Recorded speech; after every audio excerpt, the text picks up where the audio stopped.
But you know what's not cringe? Art. Okay, in the VOD, we're just not open like that. Okay, ignore everything that I said about like the LinkedIn cringe and wanting to better yourself in your company being cringe, and that people who are high up in the company are just cringe. But it is true. It is true. You can't lie to me. All your bosses are secretly cringe in their own ways, but in a very common way that is common among all bosses. It's just like the boss cringe, right? It's like a boss babe, but like boss cringe. The Getty makes nearly 88,000 art images free to use however you like. So, the Getty is a museum and an art archive or something that has made a bunch of art free to view and to use, actually. You can sell the art. It's literally like Creative Commons Zero. You can literally sell the art. Like, I could go to the site, sell the art, and make money off of it because it's free. Because this museum owns the rights to it. Because all the authors are dead. And they have no ability to stop them. They have no ability to stop them, and they have no ability to stop me. But today we're going to be exploring the art that was made free, because now I can actually do that and show it to you live on stream, because it's no longer a copyright issue. It's interesting because I wanted to do this because I don't understand art, right? Much like I don't understand the corporate cringe that permeates the entire leadership and executive circle. I also don't understand the virtues and the talents within art itself, right? Sometimes it's cringy, sure, but I actually think there's a lot of value within art, and I want to understand what all of this art is like trying to do and what it makes you feel. Some art, when I do view it, makes me feel like, holy moly, you know what I mean? And like a lot, and for me, music is usually the thing that really gets me, right? I'm a visual person, but I'm visual as in like I can manipulate like a cube in my head to turn it around, right? But I'm a music kind of guy. I love music. In fact, I forgot to start the segment with some music. I was supposed to roll you in with some music, a song that I had in the story. I'll do it for the next segment, whatever. So today we're gonna be checking out some art and we're gonna try to figure out what exactly is there about visual images and what makes a visual image speak to you versus not. I think it's subjective, but maybe there is some like formula. And also, it'd be fun. Like I don't know, it's just art. Like how often do you get to see like free art? I don't know. Be happy, chat. Be happy that we're doing this. How often does somebody imagine this is a museum? All right. Imagine this is a museum. We're going into a museum. Slap all that art around my stream out of principle. You're actually 5head. Yeah, I'll do that. Yeah, I'll do it. All right. Yeah, I'll do it. Now the problem with this art is that because even though it's free, it's I need to vet the art on a separate tab. So I actually have all the art open on my other monitor. It's now getting crowded because there's I don't have enough monitors. You never have enough monitors. You honestly never have enough monitors. One for OBS, one for chat. Maybe I should just combine these two into one. Yeah, heck it. All right, chat. Okay, wait. Okay, I'm condensing down chat into a small window, which I usually hate because I can barely read. But all right, now I have enough monitors. All right, here we go. We're gonna check out some art, and we're gonna see what this is, and we're gonna see why it counts as art. Now again, I have to sort of like look at the thing first before I show you. So, but I'm gonna look at it like briefly to make sure that there are no titties, right? Now, all of this art is actually multi-medium as well. So not only is it visual art, there's also writing. A lot of this writing, as you can imagine, because it's very old art, because again, all the authors need to be dead for a museum to own your stuff. Because when you die, you now become a piece of history. You're now history, buddy. You're history. You can't be history if you're still alive, right? So until you die, they can't really take your stuff. But when you're gone, boy oh boy, they're gonna take all of it. And we're also gonna narrow down the type of medium into. Can I do just what is this? Open content has images. Exclude object parts. What does that mean? Okay, there's very. Oh my god. Okay, this is a good starter. This is a great starter. This is the guide for constructing the letter E. I don't know why. This is the Hungarian guide, Flemish/Hungarian, 1542 to 1600. Pog E. Pog E, guys. Construct E. Oh my god, guys, it's full screen. We get full screen. Oh my god. How do I zoom out? Chat. I know there's a bar on like top, but it's because of my browser here. Oh my god. Forget Sniper Ghost Warrior. Drop Sniper Ghost Warrior. Here we go. And then transform. Fit in frame. E. Alright, chat. Let's see how to make the letter E, okay? Now, I can see why this was kind of used, right? Because imagine that because back then, there were no printing presses, right? And again, this was made in... When was it made? Made in 1542. Made in 1542. So back then, they have no printing presses. What do you do in 1542? Well, most people, there isn't even paper to wipe your ass. They haven't even invented toilet paper yet. When was toilet paper invented? Toilet paper invented. Toilet paper was invented in 1857. 1857. This is prior to using paper to wipe your ass. Alright? We used it to teach people how to write the letter E. So, penmanship and writing and reading and stuff like that was a very rare talent. It was a very rare skill, right? Instead, because there was no printing, people had to do it themselves. Like, they had to go out there and like know how to write the shapes or like carve the shapes out of like stone and stuff. But I can't believe that there were guides for this stuff. But at the same time, it makes sense because if you don't have a guide, how do people know, right? Like how do you know to do like kerning? How do you know to do like the like serifs? This is interesting, actually. This is weird. I didn't expect to find this, but it actually makes sense. Scandinavia looks jank as hell on the map. Where? Oh yeah, Europa, Asia, Africa, America. To be fair, right? At this point in time, like it's amazing that this Hungarian Flemish artist even knew about America, Asia, or even South Africa, right? I imagine most people back then would think that these three places are like myths. Like, what do you mean they're Americans? What do you mean they succeeded from the British Empire? That's treason! I don't know what Hungarians sound like. But let's look at this. Oh, and South America just ends halfway through. Yeah. I mean, actually, maps were like a staple by this time, right? Because you needed maps to do like circumnavigation across the entire globe, right? Yeah, why is this so like weird? I mean, even like Europe looks a bit like, I don't know. To be fair, right? This is like doing pixel art or something. But like back then, like imagine, right? We have sharp pencils now. What did you used to draw with back then, right? They use like giant chalk or they use their fingers or something, right? I'm surprised that they could even do lines that like crisp. Or like a quill. Maybe they use a quill. Look at at least they have a dodo bird with a multicolored beak. That's a very colorful beak. The toucan looks chill though. Right, it's a toucan. Sorry, not a dodo bird. The dodo bird went extinct. You're right. And this is the guide itself. Actually, there's a lot of detail in this. This is actually nuts. This is the one thing that I really enjoy about like physical medium art. Physical medium art has these imperfections that make it feel so stylistic. It's weird. It's weird how physical medium art, the imperfections themselves lend themselves to the style so well. Like this. Look at how shit this like paper is, right? The paper has like weird splotches on it, right? Like this was probably like a spill from his. When was coffee invented? Was it invented before the 1500s? 16th century. When's that?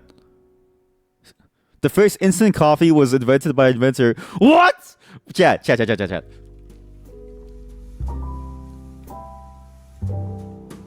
Oh. The first instant coffee, the first ever instant coffee was invented by inventor George Washington. No relation to the president, George Washington. How many people were named George Washington? Why was that a common name? What the? In 1909. 1909. So maybe this wasn't coffee. Or maybe everyone had like a French press. I don't know. But like these like stains, or even this. The way that the lines are kind of shaky. But like even then, they draw really straight lines. And look at that curve.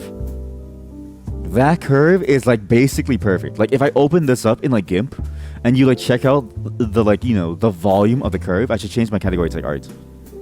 Like it sorry, not the volume, the radius, you would be like, wow, like this looks amazing, right? Like that's a very good curve. I don't know art. I just want to make this clear to anyone watching. I don't know art. We have only one art person in this entire chat, and they're not here. So when they do join, they can offer us insights on this stuff. But I don't know art. But all I know is that the style looks good, and even look at that sheen. That is actually insane. Look at that. Holy shit. Look at that, actually. Look. From afar, that actually looks like a real object. That's actually impressive. Wait, you can't see my mouse cursor. Is there a way to increase my mouse cursor? Cursor size. Oh my god. Mouse pointer settings. Additional mouse options. Pointers. Pointer options. Buttons. Pointers. Pointer options. Pointers. Pointer options. No. Adjust mouse and cursor size. Yo! Does that show up on stream? Yo! It's huge! Oh my god! This is the max size cursor, chat. This is the max size cursor. Alright, this is the max size cursor. But if you look at it from afar, right? The way that they do lighting with like the white pigment, it actually looks like a real embossed like object. Like it looks like they actually took the paper and like carved it out of wood. It's actually so good. Holy shit. And look at the way. Oh my god. Wait, chat, look at this. Look. Look at all the different like colors too. Look. It's not just white. Like how how people usually do it as like a simplistic way. No, there's also hints of gold in it too, because of the way that the brown color would like lighten up. When you look really closely, the illusion is like broken, right? Because you see like, oh, like it's just a gold color. But the reason why they do it, I think, is because from far away, it looks like the brown is transitioning into a light brown, into a white, because the light is there. That's actually very impressive. Wow, who knew that people back then knew how to draw? Who knew that people back in the 1500s knew how to draw? That's actually nuts. Holy shit.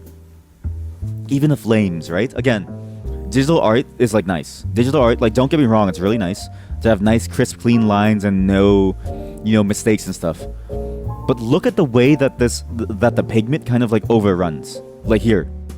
Look at that. Look at that beautiful pigment overrun, right? It makes it feel so much more like dynamic. And especially in the flames. The way that the flames are, the way that all blends together, and the way that it like, cuts into other things, and the way that it kind of like goes out of its bounds. Like it feels like a very wild flame. Whereas in like a digital medium, I imagine most artists would like try to cut some of this stuff out like that, or like that, or like this thing, or like that, right? Like they would cut it out to try to make it look like cleaner, but I think it works a lot better when it looks kind of messier. And look at the 32! Holy shit, not only does it teach you how to write E, it teaches you how to write the number 32. This might be the best resource known to humanity. There's a bunker way up in the Arctic. In this bunker, they store every single seed, not like human seed, like plant seed, as well as every single virus. So 50-50, right? You go in the bunker, like imagine, okay, you go into this Arctic bunker. 50-50, the jar you open has an apple tree or like the measles. Or the measles, you know what I mean? Like 50-50, it's apple tree or like measles, right? They should put this in the bunker, right? They should put this in the bunker. Because then people would also know how to write the like E. E would stay as a meme, right? And it's funny how E is a meme. I don't know if you played Phasmophobia, chat. In Phasmophobia, there was a bug for a long time where if you use the spirit box, all the ghosts would say back to you is just E. It would just say E. And I was like, what? This is a meme before its time. This is a meme before its time. This is great. And look at the way that they do the guide too. Look at these lines. Look at that, kind of overrun a little. But look at the way that they trace the E as well, very lightly, to give you a sense of what are the serif shapes.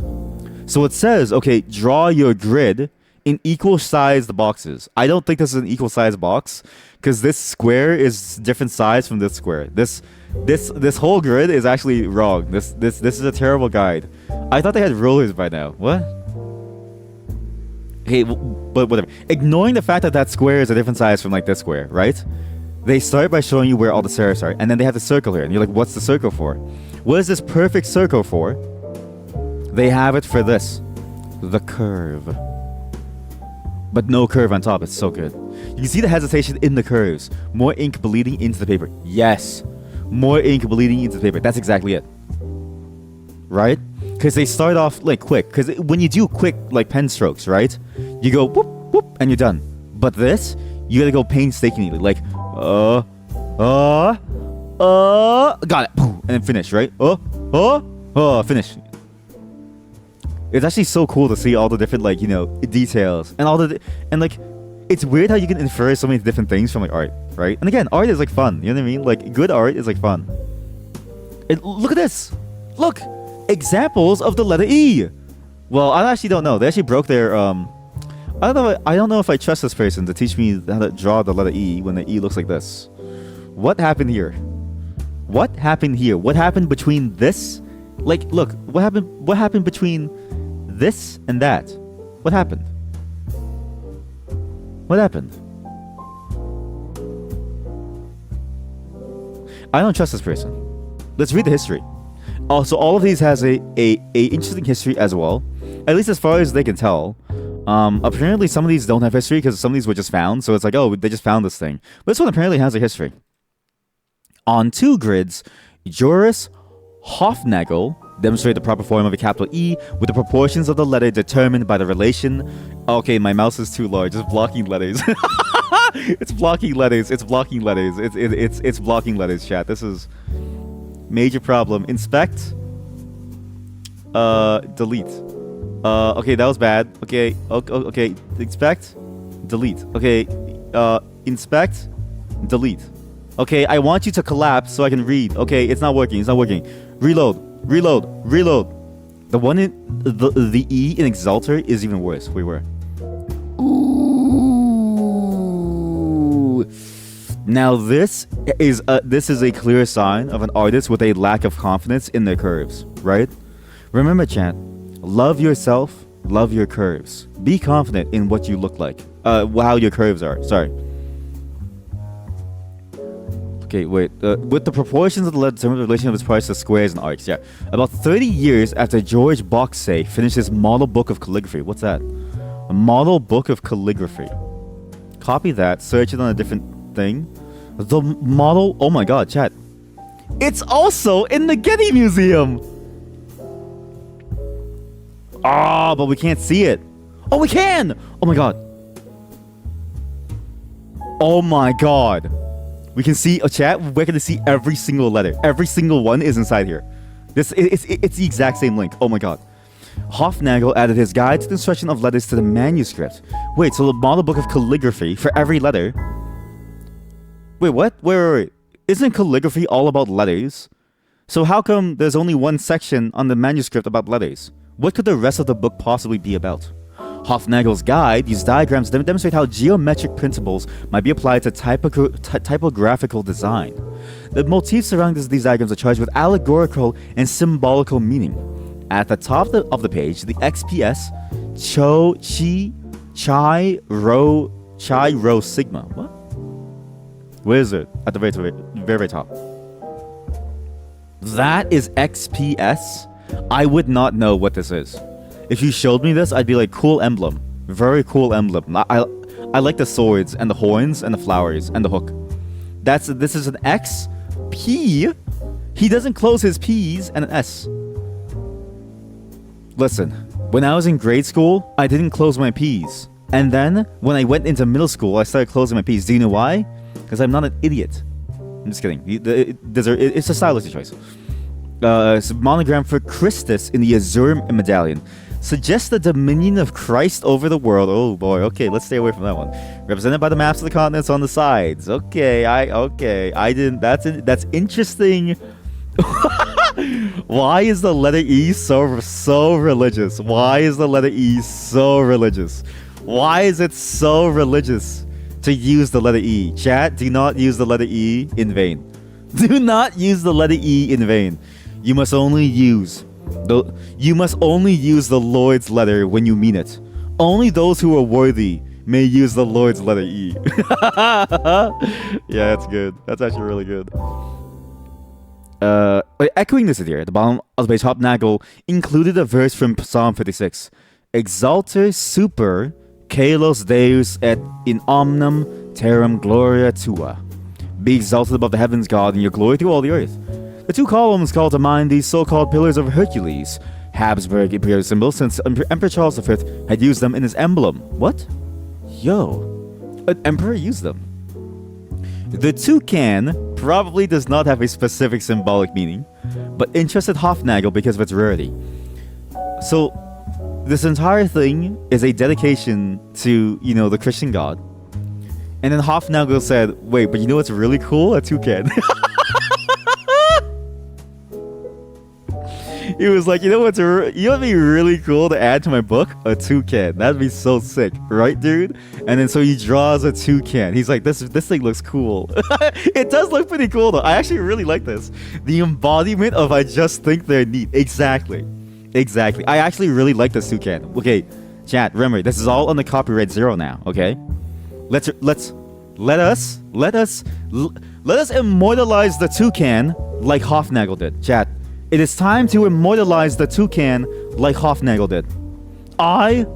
This 2020 Honda Civic. This is the reason why art exists, chat. Hofnagel toucan emotes. Exactly. Emote time. I'll do 4,000 by 4,000 size. I don't really know how large this image is. We'll use more memory than what is configured as the maximum memory size. You're trying to create an image with a size of 160 megabytes. Sorry. I don't want my... Sorry. Oh, I didn't know memory was so expensive, Gimp. I didn't know my computer would run out of memory. Jeez. Alright, Gimp. Jesus Christ. Why are you so, pissy about it? Dude, I have 64 gigabytes of memory. It doesn't matter. Let us immortalize the Hofnagel toucan. Now, art and remixing art and learning from art are very key aspects, right? Though we may never get into the mind of the artist, and though we may never be able to recreate who the artist is, which is good, I don't think it's good to practice sorry, that was a very hard P. I don't think it's good to practice, mental necromancy. I do think there is value in sort of being able to immortalize certain pieces of art and even certain styles and take inspiration from them, right? Actually, an interesting counterpoint to that I've heard is in the realm of anime. So I was reading some more interviews from Hayao Miyazaki, who is the director or he's like the founder, owner, something. He is the guy, right? He is Studio Ghibli, right? Like Studio Ghibli without him isn't Studio Ghibli. You know what I mean? Studio Ghibli makes a bunch of very interesting movies. The latest one being The Boy and the Heron. I still need to watch that. My wife watched it. She said it was okay, but I think because she fell asleep during it, so I'm gonna sit down with her and we're gonna watch it fully. Because my wife falls asleep during movies a lot, but we're gonna watch that fully. He had an interview about anime, actually, and the one counterpoint that I've heard from this idea of learning from art was from him, but in a very specific manner. Okay, in a very specific manner. His thing was that all anime is incestuous, not about incest, but that anime and the concepts that it takes are no longer derived from real life, and it simply pulls concepts from itself to feel its own innovations. And he was saddened by it. He felt like artists today weren't making anime, that was based on anything real, and so the stories would always be shallow. And it was like, damn, that kind of hits hard, because sometimes you do see that, right? Sometimes you see an anime that takes some concept from another anime, and it's it's cool and all, but at the same time, it's like, is it really talking about anything meaningful? Not really, right? Sorry, you can't see the lines of the pathing very much, but I'm trying to capture as much of the detail in this image as I can. And it's fascinating to sort of see that, statement from someone who's so influential in the industry, because that's a problem that occurs in many industries, right? Many industries, if not all of them, the innovation in these industries usually comes from a handful of players, right? Usually, it's very, very rare to get true innovation in something, because everyone's just kind of learning from each other in a giant incestuous pool of knowledge, right? To the point where eventually things are done for the sake of doing them, and they sort of lose their original meaning, or the meaning is so overdone that there's nothing really interesting about it anymore. In a weird way, programming is kind of like this. A lot of the programming stuff that you see, and a lot of the ways that people write code, is just an incestuous pool that people pull from other people. It's experience that people pass down, like like like gray-headed wizards, like passing knowledge down to their new protege, right? Yet there's still nothing new, and yet there is a way to learn without necessarily getting into that state where you're just copying, right? It's like the difference between learning and like copying. What in the bird? Turkey? Hello, hello, hello. Yeah, no, it's not a turkey. It's a toucan. This is Toucan Sam, great uncle, from 1564, whenever Hofnagel was born. We're exploring art today from the Getty Museum. Aren't you at work? Get back to work. Get back to work. By the way, since you're here, how often does an old person come to the Apple Store? There's a debate that I'm trying to win with chat right now, where Apple is funneling retirement funds into their coffers. I'm trying to learn this. Definitely. When you're new to a project, just roll with what's there. Yep, you just roll with it. Because, why bother striking out? It's there and it works. But the people before you might not have even known how stuff works themselves. Exactly. And so they're rolling with it too. And so eventually you get to this point where nobody really knows why it's done. And it's just done because it was there before and it looks cool. Or it was there before and it's the motif was there. And then, what I think Hayao Miyazaki definitely touched on that point well of okay, if you just do the thing without understanding it, how can you possibly even begin to write meaningful stories, right? Because the meaning of that story is lost to time. One of the most poignant films I think from Studio Ghibli, still to this day, is Grave of the Fireflies, or at least the most visceral. Grave of the Fireflies was the one that dealt with the most heartbreaking topic head on, right? It was very, very heartbreaking. I remember crying as a kid watching it. I still cry to it to this day. It's a very, very terrible story about war and loss and stuff like that. But imagine somebody just saw that and said, "Oh, that makes me cry. I'm gonna do the same thing." And then they just keep doing it, but they don't really write a story about like a war. They don't really write a story about loss. They just make something to make someone cry. Right? Is that necessarily wrong or right? I can't tell, but it is losing some of its meaning. It's losing the meaning of okay, well, this particular place, this particular life, this particular period of time in Japan's history was a time of great death and loss, right? And it was written from somebody who actually went through that, who lost their sister in very much the same way. That's why it made me cry. I was watching it with my sister. She's kind of a sicko. She made me watch that with her. And are you trying to make me cry on purpose? But it's how do you then sort of feel like you're actually doing something or making something that actually captures the gravity of something like that properly, right? I don't think you can. Sorry, I'm trying to crop this slowly. They're only doing it for cheap thrills. Exactly. Samster the Toucan Uncle. Answer the question about geriatrics in the Apple Store now. Answer the question now. How many geriatrics come to your store, huh? How many of them take pension? Well, docs, that's okay. No one knows who you are. It's fine. No one knows who you are. No one knows who we are. A lot of toucans. No one knows who we are, alright? You can say very vague things. How many Apple stores are there in Canada? There's hundreds of them. It doesn't change anything. How many Apple stores are there specifically in these two postal codes? There's hundreds of them. For context, that chat is my real life friend. She's probably really annoyed. She's probably really annoyed. She's probably really annoyed. In Canada, you're from Europe. Oh yeah, sorry. From Europe, yeah, sorry. Yeah, how many Apple stores are there in Europe? Exactly. So answer the question. A lot of toucans in Canada. Not in Canada, sorry. That's the thing, right? They only do it for cheap thrills, and it feels kind of what's the point? You just lose the meaning of it within the art itself.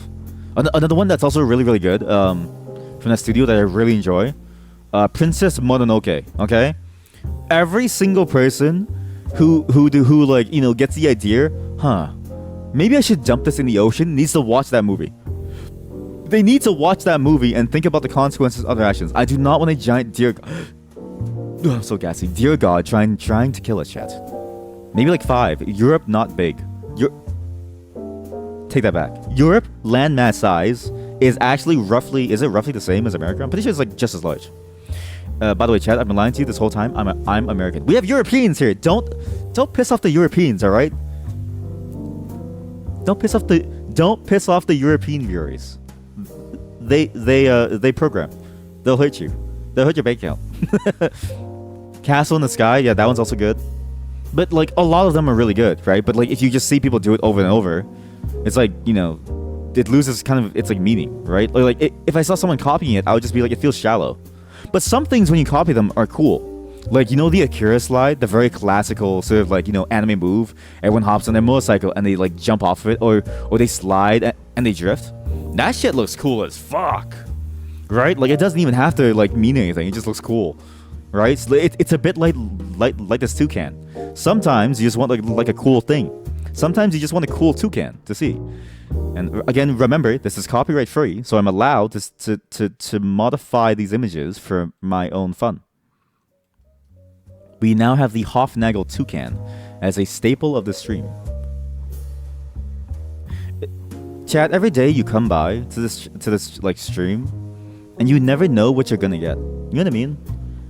Like some days you wake up and you go, oh, I bet he's gonna play Dragon's Dogma again. Bam, Hofnagel toucan. Or like, oh, I bet he's gonna play some like weird game. Bam, photography for like 12 hours. You never understand. You just never know. That's why you come to my streams, chat. All right. That's why when you make $1 million, remember me. Remember, I want to be cringe on LinkedIn too. I want to be cringe on LinkedIn too. Apparently, Europe is a bit less than half the size of North America in terms of landmass. Really? Huh. Weak. Very weak. Then again, you know how far Europe extends to the east officially. That is true. That's true. Wait, okay, let's stay away from that. That feels like a landmine waiting. That feels like a landmine statement waiting to happen. Right? Because you say the wrong thing and it's like, wait a minute, hold up, I never signed up for this. So yeah, let's stay away from that. I mean, I guess it makes sense. You know what I mean? Just because, like, you know, like North America is kind of massive. It takes a long time to drive anywhere, chat. Like a long time. Like there's so many memes of Europeans who like come by and like, oh yeah, I'm gonna drive from New York to Chicago. I'm gonna drive from New York City to Buffalo to like Austin, Texas in like a week. And I'm like, dude, like you're not gonna, like you won't even leave New York by the week. Like you'll still be in New York, the state, for the entire week. There's no way that you're gonna make it all the way to like Austin, Texas. There's no way. Yeah, it's a political question more than a geographic one, so let's leave it there. Yeah, exactly. Yeah, let's just, yeah. New rule in this chat. No political questions. No political questions. Yeah. New rule. Yeah. We're almost done cropping the toucan. I don't know what my guidelines were, but this is a very complex crop. I don't want to lose any detail from this bird. Again, like look at the way it like bleeds out, right? Again, physical imperfections lend such a nice little like aura to the bird. Because look at the way it looks, the style of it, right? Very cartoony, very scratchy. But the imperfections, the way that it almost has like this like aura coming out of it because of the way that the colors bleed out from the lines. It's not a perfect image like how a very, you know, curated digital image would be. It makes it feel so much more alive. Like this toucan feels like it's in my room right now. Is a toucan related to a parrot? I love parrots. I had a buddy who had a parrot.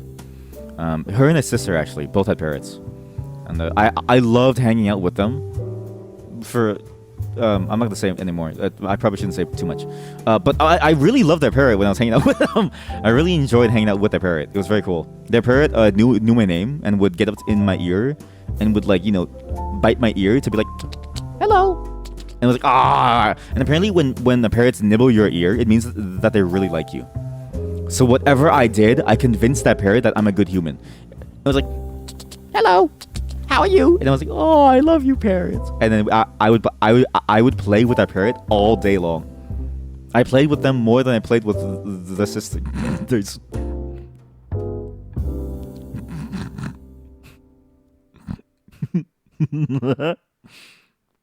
I'm not gonna say anymore. This is not the greatest bird in the world. This is a tribute. You're right. This is a tribute to the greatest bird in the world. You're right. And a fine tribute it is. There has been no finer tribute than when Hofnagel said, you know what? I just feel like doing it. I just feel like doing it. I just feel like drawing a bird. I just feel like drawing a bird. Honestly, what a flex, right? What a flex. Their friend says, hey, I'm making a book about how to do calligraphy. Do you want to draw anything? Sure. Then they go, okay, I'm gonna draw a guide on how to draw the letter E. By the way, this came from a guide on how to draw the letter E. And then they include this giant passage about like, you know, God and like, you know, being the one God of the world. And then they say, you know what? I just like it. I just like birds. And then they just draw a toucan. They draw a toucan. Like what? Honestly, if that's not like the epitome of like art, I don't know what is, right? Because what is art? What is art? What is art but an expression of your inner self, right?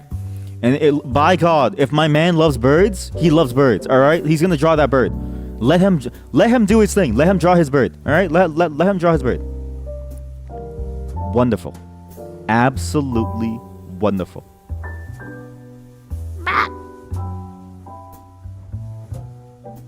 The only thing that I hate about birds is that bird voices in media tend to be the most scratchiest ones. You remember my Astra Libra playthrough where my voice was dying every day, doing Karen's voice, and then when we switched to Poland, it was great, and then Karen came back for like a final segment, and then we killed Karen. When we killed Karen, I was so happy, chat. I was like, yes, yes, and then he came back for one more swan song, and I was like, no, no. Yeah, if only bird voices were less scratchy. But it is fascinating to see people's like, you know, ideas on like, okay, what is like copying, what is like taking, what does it mean to learn from something, what does it mean to like just like do something for the sake of doing it. And I really enjoyed Hayao Miyazaki's sort of like take on it, because again, I really do agree, like a lot of anime really does feel like it's just made for the sake of being anime, and a lot of the motifs in anime are just done because they're there before. Like how many animes have a scene where it's like they get the hots for their sister, right? Like it doesn't mean anything anymore, you know what I mean? Before, it used to mean that you really wanted to fuck your sister. Now, it's like, I don't know, like they don't really care about fucking their sister. It's just tradition. It's just tradition. It's just tradition. Oh man, anime fans are gonna hate me after this. Yeah, anime fans are gonna hate me after this. Oh boy, oh boy, oh boy. Look, if you hate me, you hate Hayao Miyazaki. And do you really want to hate Hayao Miyazaki? I don't think so. I don't think you want to hate Miyazaki. Listen, if Miyazaki says it, it's fine. But when I say don't fuck your sister, everyone gets up in arms. Everyone gets up in arms. God, I love art. Art makes you feel a certain way. Art makes you feel a certain way. This is a very hard crop. I'm realizing now this bird has so much detail that it's very hard to crop. I should have gone for a simpler shape, and I went too close into the grains, right? I should have just said, okay, heck it. Like, I just want a bird that's like very, you know, bird-like, and I don't want to capture every single feather, but like I love the shapes. Like look at this, even the way that this thing has like an indent on the back of its like knee. Is that a knee of a bird, right? If you look at the shape of a bird, is that a knee? I don't know if that's a knee or like a shin, but it looks like a kneecap. Games actually have this too. Have you ever noticed that a lot of games just copy mechanics without really understanding why they're there? I was playing Dying Light 2 recently, because I got the game on sale, and I really enjoyed the parkour in that game and in the first game, actually. I really enjoyed them both. The second game is weirder parkour, but it still works out well. But the thing that I found weird was that game does this mechanic that many games do. It has this hold to do button, like a hold UI button, right? So but the way they do it is it feels like they didn't understand why people had built a hold UI button, right? So the idea is that you hold like the X button on your controller to dismantle your weapons, or you hold like some button on your keyboard to like do some actions, like to open the door or something, right? The reason why we started doing that was to prevent key actions from being accidentally done without the player understanding the consequences of such, right? Note the keyword key actions, okay? In that game, there are only a handful of things that count as a key action. When you want to dismantle a rare or unique weapon, right? I don't know if they actually the actual term for it in the game because I forgot. But like a unique weapon, because that game has a Diablo 2 like a Diablo style stat system. It's so weird. It's honestly weird. Or when you're going to go through like a doorway for story purposes, which is gonna lock you into a cutscene, right? And maybe potentially like change some things, right? Only those times in that game does it actually matter to have like a hold to confirm thing. But the game uses hold to confirm for everything. And I remember when Hold to Confirm came out first. I don't even remember what game did it first, but I remember seeing it a lot in many games. And I remember the early games that used Hold to Confirm used it well, because it prevented you from getting into accidents, okay? The one that I remember vividly was Final Fantasy XII. Final Fantasy XII was the first Final Fantasy that made it impossible for you to accidentally skip a cutscene. I cannot tell you how many times I have accidentally skipped a cutscene in a Final Fantasy game, and I didn't save, and I decided, you know what, I'm gonna redo the entire segment to see what happens. Alright? In Final Fantasy XII, you have to press enter on your PS2 controller, and then you have to press X to skip a cutscene. That is the best way to do a confirmation two-step. Because when you press enter, it's like, oh, wait, I don't want to skip. I was just like, fidgeting on my controller, or my finger slipped, or my dog bit my controller. I don't know, right? Like, it's, you know what I mean? Like, it's nice. And yet now, Hold to Confirm, the reason why we do it is lost to a lot of games, right? In Dying Light 2, there's no reason to Hold to Confirm for every single piece of trash item in your inventory, because again, Diablo-style loot system, to try and delete the item, right? There's no reason to. But the game forces you to, for every single piece of trash item in your inventory, to try to clear it from your bag. It doesn't make any sense. Then, when you want to do any little action like crafting something, you have to hold it for every single one, even if it only uses common materials. And so most of your time in that game is spent going through your inventory, holding to confirm. And it feels like a perversion of the idea of like why it was done in the first place. Again, just like art, just like what Miyazaki said, and what I think is like very true in with an anime, but also very true in like other mediums. People sometimes just do things for the sake of doing things because it was already there. We see it in programming. We see it in we see it in like a bunch of things, right? Some fields are more resistant to it, I found, right? Art, for instance, is kind of resistant to it unless it's like a very clear tribute, right? Again, the Akira bike scene, when someone does it, it's cool. But if you did the Akira bike scene and you tried to sell it as your own serious thing, or you tried to say that you were inspired and so you want to make your own serious thing, people would clown on you for it, right? I think for good reason, because it's like, dude, like very clearly, like it's just a tribute or something, right? But in music especially, music is very resistant to things that people have already heard. I think as music orally, A-U-R-A-L-L-Y, not O-R-A-L-L-Y. That's what you do for medicine and for penis. What am I saying? But I think orally, sounds can get tiring on your ears, and so it's very easy to do, right? Visually, it's kind of hard to get tired of a visual concept, right? At least for me, when I see a cool visual motif over and over and over, I'm like, I still kind of go, wow, that's still kind of cool. You know what I mean? It's hard to get tired of like a really cool visual style of something, right?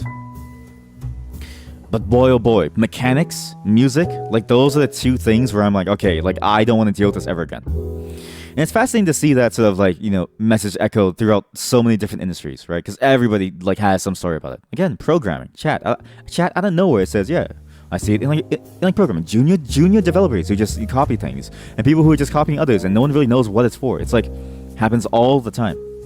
And I'm reminded of the statement that I remember somebody either said to me or like told to me. But the idea that like, usually it's like a handful of players that usually know a lot about everything, and then everybody else kind of just follows their like moves, right? And you see this a lot actually in a lot of different domains. Compilers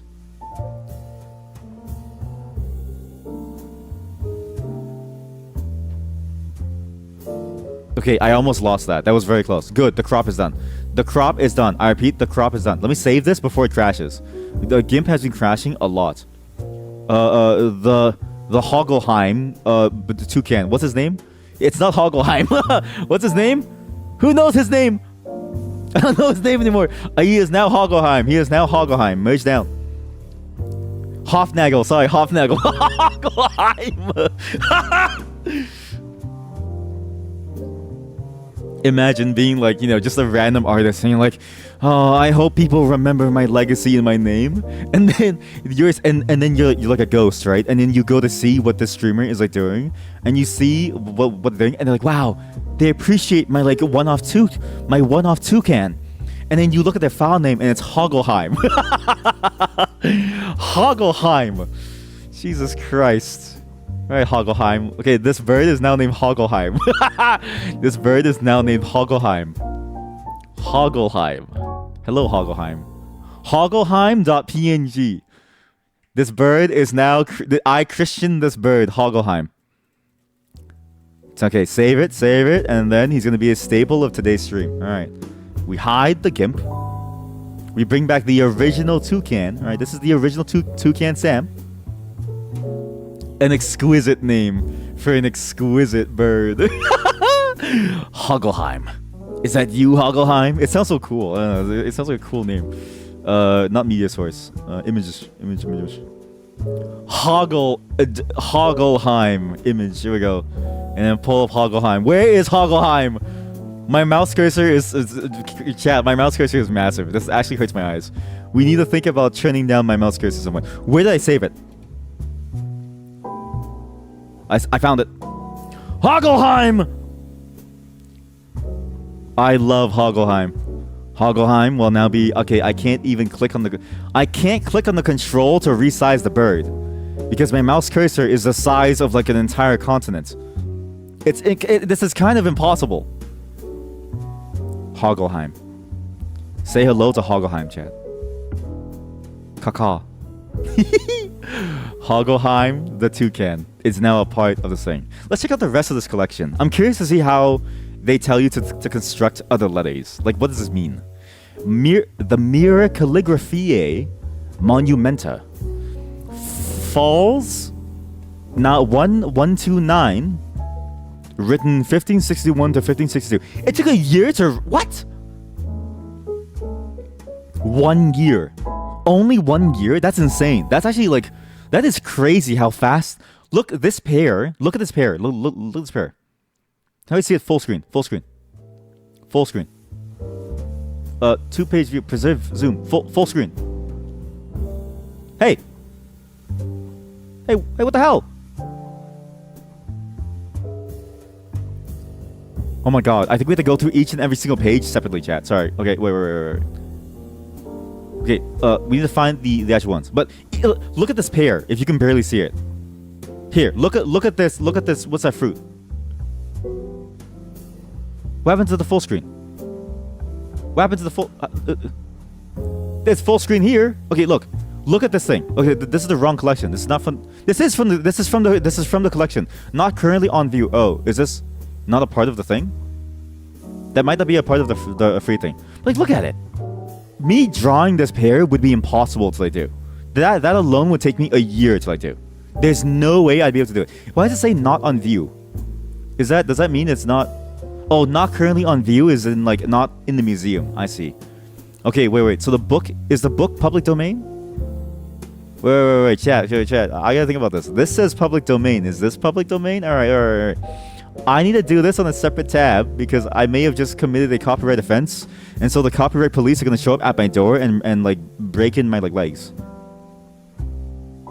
Okay. This one's copyright free. Is this copyright free? I do not want to lose my legs. How do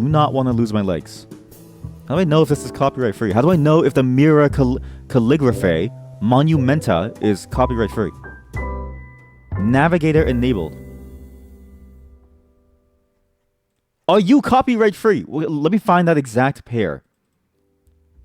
Found it. Is this copyright free? We're in the clear. It's all copyright free. We're in the clear. Okay, the problem is we need to look at each one individually. And only some of these have a zoom. Okay, so unfortunately there's no easy way to. But it seems like the guide also doesn't have letters. It also has just words and fruits. So let's read what this book was. Again, took 1 year to make, which is insanely fast because there's so much detail in this. In the 1500s, as printing became the most common method of producing books, there's no way. What? Chat, we had books before toilet paper? What do you mean? When was the bidet invented? I guess the bidet was like a timeless construct, right? Because back then, when you didn't have toilet paper, you had to take a shower, and so you wash your ass with like water, like you splashed it. Intellectuals increasingly valued the inventiveness of scribes and the aesthetic qualities of writing. From 1561 to 1562, George Boxey, the Croatian-born court secretary to the Holy Roman Emperor Ferdinand I, created this model book of calligraphy in Vienna to demonstrate his technical mastery of the immense range of writing styles known to him. About 30 years later, Emperor Rudolf II, Ferdinand's grandson, commissioned Joris Hofnagel to illuminate Boxey's model book. Hofnagel added fruit, flowers, and insects to nearly every page, composing them so as to enhance the unity and balance of the page's design. It was one of the most unusual collaborations between scribe and painter in the history of manuscript illumination. Because Hofnagel's interest in painting objects of nature, his detailed images complement Rudolf II's celebrated Kunst.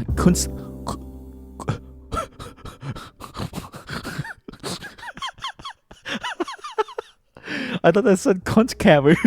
I thought that said Kunsthammer. I thought that said Kunsthammer. Sorry, Kunstkammer. A cabinet of curiosities that contain bones, shells, fossils, and other natural specimens. Hofnagel's careful images of nature also influenced the development of a Netherlandish still life painting. In addition to his fruit and flower illuminations, Hofnagel added to the model book a section on constructing the letters of the alphabet in upper and lower case. So that explains why there's a bunch of fruits in this, okay? This book... Wait, so basically what that said was, this book was already published, and he died in 1575. The artist was then brought in to like illuminate the like process and like, you know, add visual detail to these pages to make it more visually pretty. It's literally it's like this. It's like this.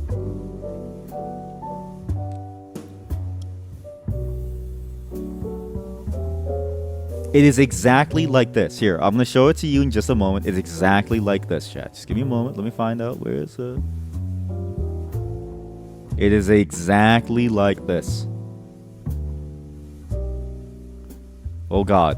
Oh god, I miss my full monitor. I really miss my full monitor. Boy, oh boy, is this hard to use. Boy, oh boy. It is exactly like this, chat. It is exactly like this. Basically, what they said was, artists, people reading these books, they're gonna get a little distracted. So why don't we add some visual detail to them so that they'll be able to look at it and be like, wow, you know what I mean? Like it's all about, you know, the aesthetics of it. It's just it's like putting a Subway Surfer video on like a normal video where things are going fine. You know what I mean? Like it's the same concept. It's the exact same concept. That's fascinating to me. That's fascinating to me that even back then, sludge content was like a real thing.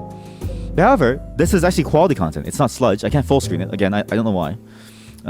This is a very shitty web viewer. I can make it more info. Who made this? GitHub, Universal Viewer. A universally developed project. This is an open source viewer. This is dog shit. I'm gonna put like a PR to that soon to add full screen options to everything because this is dog water. But we need to find each and every single one separately to go through them, and I really want to find the letters. Thankfully, there's a handy dandy resource down here that gets us through. But also, I want to check out some of the original pages and all the different ways that the letters could be done, because some of these are interesting. Look at this. Look, some of these are very interesting. The way that the calligraphy is done. Okay, now it makes sense that this book is not just a guide on how to do calligraphy. It is also how to lay out text, how to write text, and how to use text as a visual art form as well, right? In a way, it actually feels kind of similar to poetry if poetry was much more visual and a lot less structural, right? At least to me, like good poetry that I've read that makes me go like, god damn, it's like very, very structural. There's one artist, there's one author, I forget her name. She wrote a beautiful poem, and the way that it used the structure of the words was fantastic. It added like a tension to it. It added like a breathlessness to it, and I was like, "Yo!" Like, and you never really know what the next sentence is going to say, and it keeps you on your toes of like, I really hope nothing bad happens. It was one of the most like interesting poems, right, that I've read in like recent time, and I only went down that rabbit hole because somebody said that Instagram poets are shit. And I was like, what makes a good poem? And then I found a link to that poem, and I was like, that's a good poem. That's a good poem, dude. All right, we have a lot of tabs. Let's go through each one. First off, the Hebrew alphabet. Again, it's a very simple thing, but it's like all these little details to each and every little letter, right? Like the way that there's these little like like not like serifs. I guess like serifs are like these, but there are a bunch of serifs, but also these like weird like circles and like stuff. And then it gets more complex. Then you get into this, where the writing becomes a part of the image itself, right? This is fascinating to me. Look at this. Obviously, I only know how to read a handful of languages, and English is my main one, so I will not be able to read this. But look at the way the letters almost like flow into the rest of the page, as if it's like, like a wave, or like a almost as if it's like, like a trace of like music or something. It's fascinating. It looks like notes almost, right? Whatever this letter is, boom, just goes into this like giant ribbon almost. And every single one has this, right? The more flowy letters too. The simpler ones that are more hard angled, like these T's and stuff, they don't have them.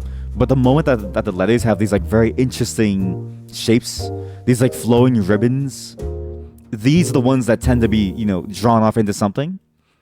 And there's even a structure to it. They usually take the ones at the beginning and the end, but sometimes even from the middle, out of nowhere. Sometimes it reaches up and it connects. And look at the imperfections. Again, physical medium imperfections, I love them. Look at this. I love the personality that this adds. These two. God, it's so sick. And look, blood. Do you know what this blood is from? From when the author looked at this, or from when the first ever reader, when the person at the printing press was like reading this, and they realized the hidden message behind this. This is actually a call from the ancient ones, from the deep ones. This is Cthulhu's calling card. When you read this, you'll lose your sanity and your mind. You didn't know that, did you, chat? It's over for us. They're coming. But it's so fascinating. Look at, right? The way that they do the different writing styles, and the way that the artist has taken that to draw and like form the basis of their drawing, right? And the drawing is very simplistic, right? It's just shapes. But sometimes shapes are just fun to like look at. They almost look like snakes almost, right? Like rising up from these words. I wish I understood what this statement meant too. Maybe this statement is about like, like I like feet or something, right? And like it's like a funny statement, but it just looks cool, right? And you have the slug. That is a disgusting looking slug. That thing looks disgusting. That is a disgusting slug. Oh my god. Jeez Louise. Oh man, that bad boy could be anywhere. That bad boy, I feel that thing crawling into my brain. Okay, he's also getting immortalized. This slug will get immortalized too. These images really are kind of like, I just like this. You know what I mean? Like it just feels so random. These images really are just the artist wanted to just have like a slug, or wanted like a toucan, or wanted like something. Like nothing really makes sense. This artist just does things because it looks cool. Like he looks at it and he goes, I fuck with that. It looks cool. I like that. I'll keep it. It's like, what? Why? We'll do the cropping after. We'll do the cropping near the end, because that first one took a long time. And I want to go through as many of these as I can. And then you look at this. This, I really miss this. When you read older books, a lot of the older books, even up until recently, had this, like, this decoration. These like flowers. These like gilded flowers, right? I had a copy of some book, I forget now. But the book cover was so good. It was on the cover itself. Gilded flowers, and the first page was like immaculate. The first page was like a velvet. It was like velvet, like cut into it to like, to form like the cover for it. And then when you churned it to see the actual page, it was like a whole bunch of like lines like this, and a whole map of like some fantasy world. It was so nice. But damn, this guy is a crazy calligraphist. Again, back then, printing presses are just starting to get big, but it's not like we have any real way to like typeset things, right? Like there isn't a typesetting system yet, I don't think. Or maybe there was as a consequence of the printing press. But I remember reading that there was a period of time where calligraphers were still in hot demand, because during that transition of moving towards the printing press, like you need something to build a mold of, right? And so you relied on calligraphists in order to have a cool looking mold of letters that would look great on like a piece of paper. And like this actually looks amazing. And this one's a weird style too, because it's like not that crazy if you think about it.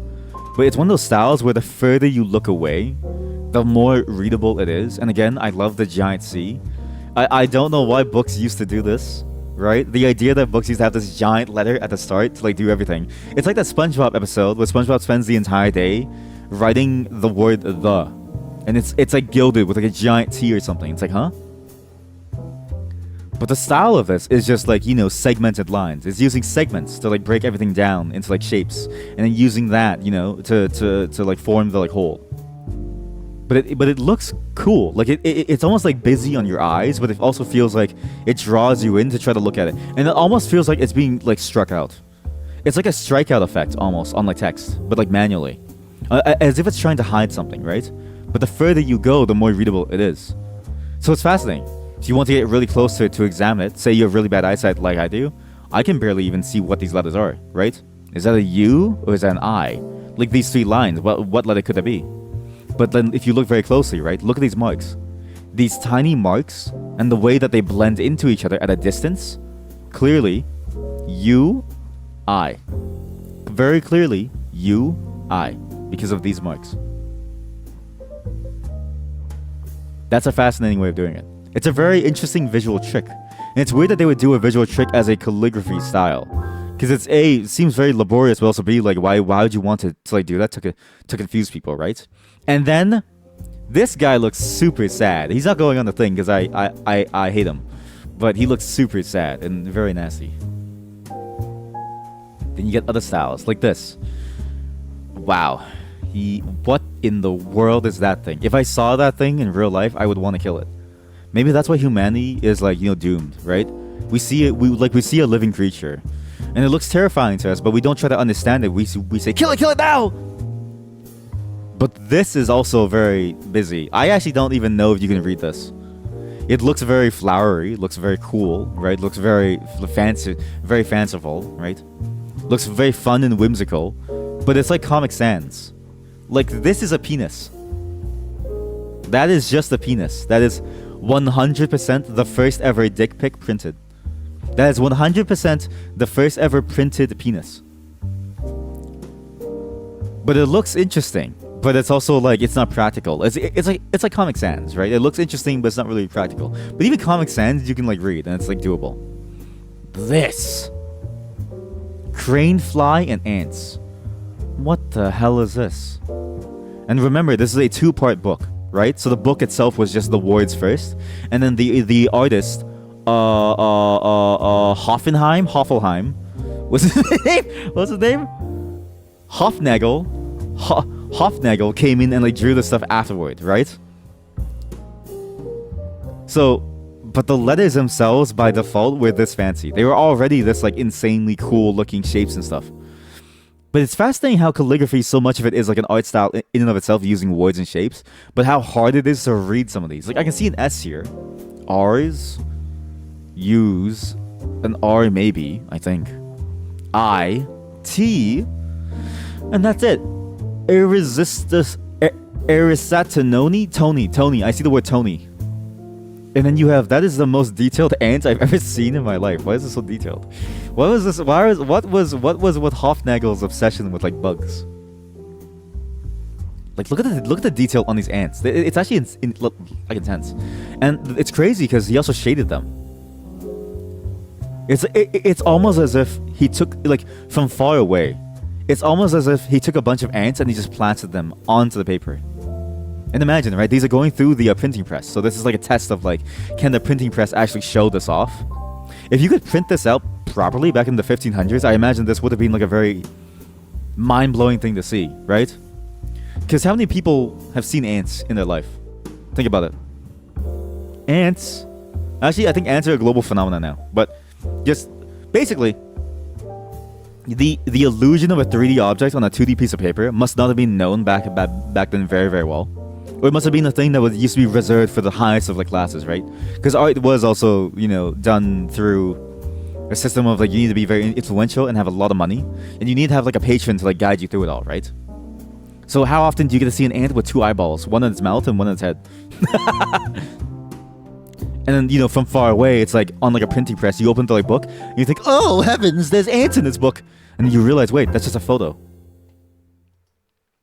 What this? French rose, cranefly, European filbert, and common pear. I hate crane flies. People mistake them for mosquitoes. I do, and that's why I kill them every single time. But letters, again, very interesting, very fascinating. And again, using the lines and elongating them to like form some kind of like fancy, almost like subscript type of like thing. Almost as if the words themselves are like being inked and the ink is running. This one is insanity. The writing is very easy to read. And then they go, you know what'd be really cool? Ribbons. I think I see Hofnagel's Bend. Hofnagel's Bend is ribbons, gold, fruits, and bugs. And again, another script that I don't... Again, it's funny how calligraphy, so much of it was also just for the sake of looking cool. But if you bought this book, and this was the only surviving book that told you how to make, say, creme brulee, you would be pissed. You'd be like, I can't read this. The recipe is gone. French dessert is dead. Honestly, I kind of have nothing to say left about these. While the words are cool, it's also like you can barely read them as is. But this one is the most interesting one. This one I actually think is really cool. You see this now in certain bits of poetry that I found when I was doing my research on poetry. When I was doing research on like what exactly is like poetry and what makes it so good, what makes it so like bad. Some poetry, the way that they do their sentence structure and the way that they lay themselves out on the page, but also the way that the layout corresponds to the structure of the sentences themselves, right? Because this is layout for layout's sake, right? This is layout for layout's sake, and it looks cool because you form a goblet, which I think is actually a very cool thing to like do. Like I would love to do this as like a stream motif or something, right? It would look awesome.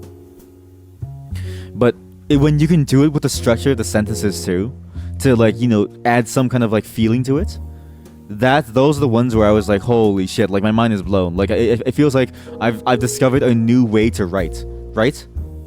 And yet I can't replicate that. It's weird how much I can look at these things and I still can't capture the essence of what makes these things so cool, because I can't do it myself, right? Which isn't bad. It's like sometimes you know, people have different skills, right? So, but like, man, I wish I could. It looks so cool. This looks very much like this looks like sheet music. From far away, this looks like sheet music. Medlar poppy, daffodils. Okay, same world. Spider love more ribbons. This guy really loves ribbons, huh? Let's find his guides on how to draw certain letters. I want to see his guides on letters now. That looks weird. What's this?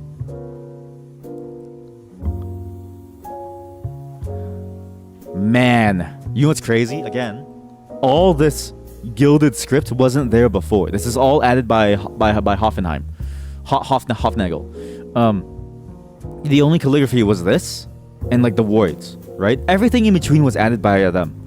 But look at the geometric shaping. Like again, when we looked at the letter E and the design philosophy behind Hofnagel's ideas of like, okay, using geometric shapes for calligraphy, you can see that they actually tried to adhere to that very, very well. They tried to, right? The most simplest shape of box, and they failed. Amateurs. I'm just kidding. God, I'm working with goddamn amateurs. Okay, where's your other letters? Hofnagel. Is it S? Okay, this is when Hofnagel. Okay, this is when Hofnagel went off the rails. This is when the Hofnagel was seeing letters. Okay, this is. I see the gradual descent of Hofnagel's insanity. Right. Okay, go back to page 1. Okay, look at page 1. What is the art? Simple, right? The art is simple, right? Yes, beautiful calligraphy. I will add a mark of eye in the top right. I will draw a fruit and a lizard. A very happy lizard. He's such a happy lizard. Yes, I will draw a happy lizard. And then, like 20 pages later, I see the signs. I see what he's right. I see what he's getting at. I see what he's saying to me. It's all S's all the way down. He goes crazier and crazier. All he's seeing is like letters. Even his caterpillar is slowly forming like an S shape. He's like, I see the signs. Hofnagel, Thank you for your sacrifice. Again, it's just funny. It's just funny to sort of just see this. It's just like, oh man, he really went downhill. Okay, there's the S again. Am I going backwards? No, not. There's the S. Okay, yeah, Hofnagel. Okay, chat. Hofnagel. I think Hofnagel. I think Hofnagel went a little bit crazy. Flower arrangements. Peacock. I think staring at the typography for a long time did something to his brain. What the fuck is this? I see the signs. A peacock is just a living O. A peacock, when it opens, it's an O, and when it's closed, it's a what letter could this be? It's a O umlaut, or it's a O aigu. I see the letters. I see what you're trying to tell me. These tables, they're just serif. It's just serif. And he just starts like drawing different shapes, so he draws different things. He like draws a flower petal, and he's like, there, it's an eye. Man, Hofnagel really took one for the team, huh? But this one's like very visually intense. And again, it's visually striking because he also decides to black out half the page, right? You see this a lot in like some artwork. Usually, most of the time, it usually kept the same color of the page. But I mean, most art in general started with like a base, like paints, like a base color and then like primer or something. You know what I mean? It's like painting walls. You have your base color and then you do stuff on top of it. Cause drywall, the base color looks like someone peed on it, or somebody like dropped like chalk on it. But to see it done in such a striking visual manner is fascinating. This is a very visually striking image. Like if an anime pulled this off, right? If an anime pulled this off, imagine the antagonist sitting on like a throne, and it looked like this. I think people would like go like, yeah, this is goated, right? But to see this in a book about like letters, it's like, wow, this is like intense. This is very, very interestingly complex. And look, a hidden quill. Do you know why? All he sees is letters. In fact, oh my god, wait, look at the entire thing. Holy shit. Not just the quill, look at the vase itself. The vase almost looks like a pen almost. It's weird. Look, the shape of this looks almost like a pen. Right? Like it's like, you have the like little the clip that goes onto your pocket. You have the shape of this. And you have the like ballpoints where you draw the ink, but also like this is like a quill itself. That's fascinating. Did they have pens and when were pens invented? 3200 BC. Okay, well, I guess this is a pen. I don't know. Interesting. And then the burning of Troy. Huh? What do you mean the burning of Troy? Okay, dude, he really went off the rails. All right, Hofnagel was staring too deep into the list. He recreated the burning of Troy. What do you mean? Oh my god. What did Hofnagel see, right? When he was exploring the like depths of this calligraphy book, when he was going through all the pages that like Boxey made, when he was going through all the words that like Boxey wrote, what hidden message did he decipher for him to like draw a painting within a book that is the burning of Troy? What did you see, Hoff? Hey, look. There's a knight. His knight looks so cool. He's just staring at this like, oh my god. My god. And look! Blood drop. Do you know what that blood is from? From his nose. This was when it started. This was when his downfall started to become real. This was what took him out, chat. The blood from his brain like seeping out. Okay, save this. I'm gonna take that lizard after. Again, more interesting framing. This time also too, not just framing, but also boxing. The way that the boxes are formed as well. Very interesting diamond shape. It's actually very, very cool how they use this. It's so cool. And there's no breaks in the words, it seems like. Alright? Kiul Tis Onuns Oni. We must go deeper. We must, oh my god. Oh my god, chat, he's gone insane.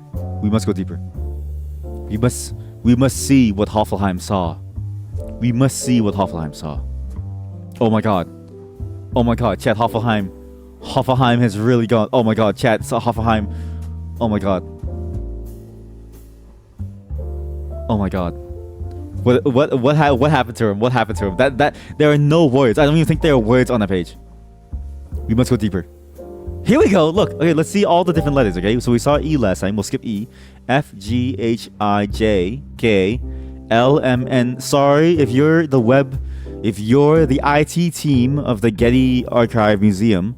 I'm sorry for hammering your server by alt-clicking on each of these links. Sorry.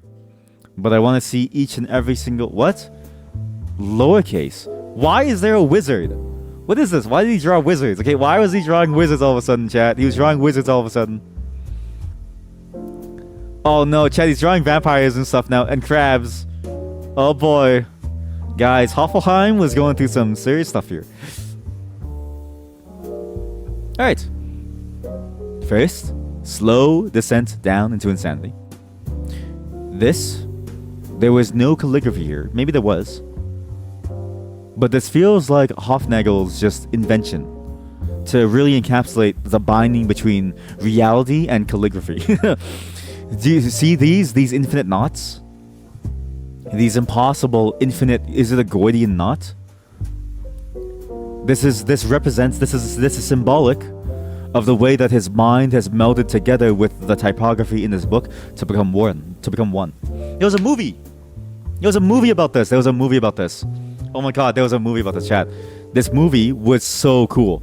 In this movie, basically an alien species came down to Earth, or maybe it was like a TV show. I'm not sure. Aliens came down to Earth, and they wanted to tell the human stuff, but we couldn't understand what they were saying, right? And the movie or the show, whatever. I'll say the movie. But just say it's a movie, right? Was told in a non-linear way, right? You were jumping through different periods of time as a main character, and you weren't really sure why. But the main character is a researcher trying to decipher the message that the aliens were giving, because it was in their alien language, right? This is major spoilers, okay? The concept was so cool that my mind was kind of blown when I figured it out, and when you realize what was happening. Basically, these aliens were so advanced that time wasn't really a real construct to them, right? Think back to Interstellar, right? How when he's flying through the library and sees his past in his room or something, right? And he's saying, "Murph, don't let me go, Murph.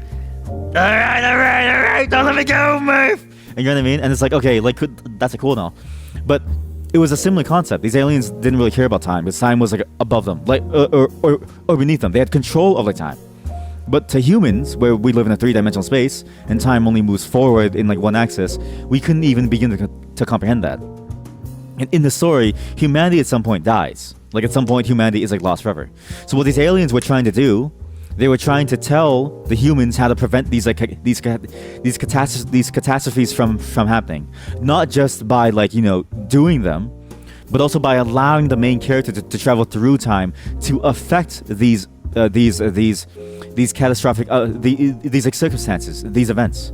And the way to do it was by encoding time instead of language. And so as a researcher decoded the language of the aliens, right? They were traveling through time because they gained an understanding of the actual fundamentals of time, but through the medium of language. And so their words allowed them to travel through time to different events. By the end of it, she was lost, right? She was lost to time. Because listen, you know what I mean? What that rapper say? Something rapper, lost in the honey, lost in the sauce. Sometimes when you got too much sauce, something like that. Yeah, something like that.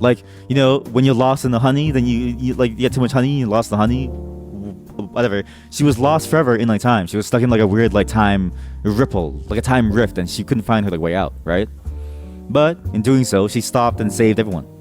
But it was such a cool concept to tie language and use it as a encryption protocol, an encoding of some other higher level concept that is altogether unknown to us, other than in the simplistic form that we interact with it, or that rather that it drives us, right?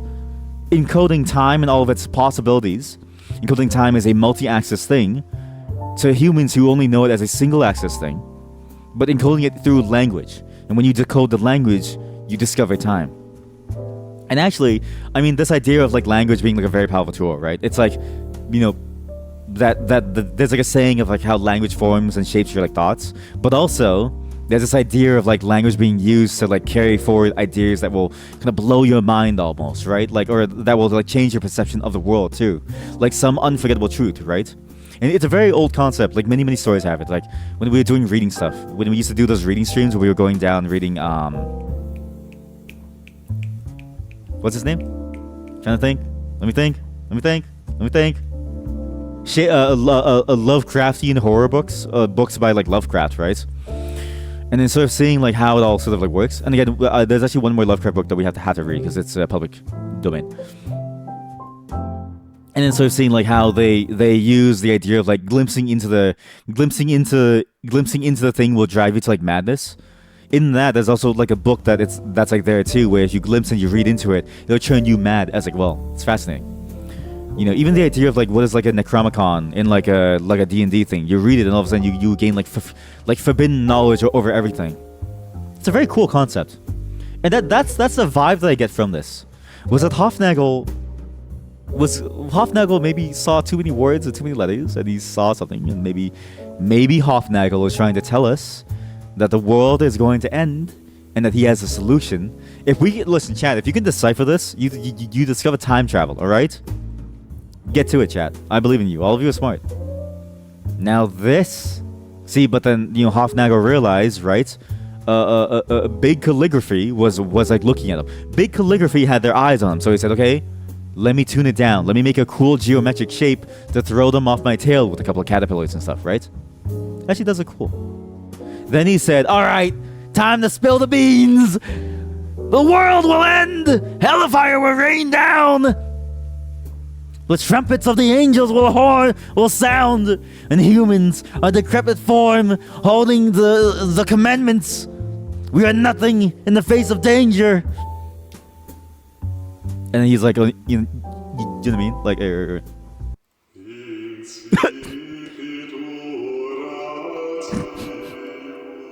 What did Hofnagel see?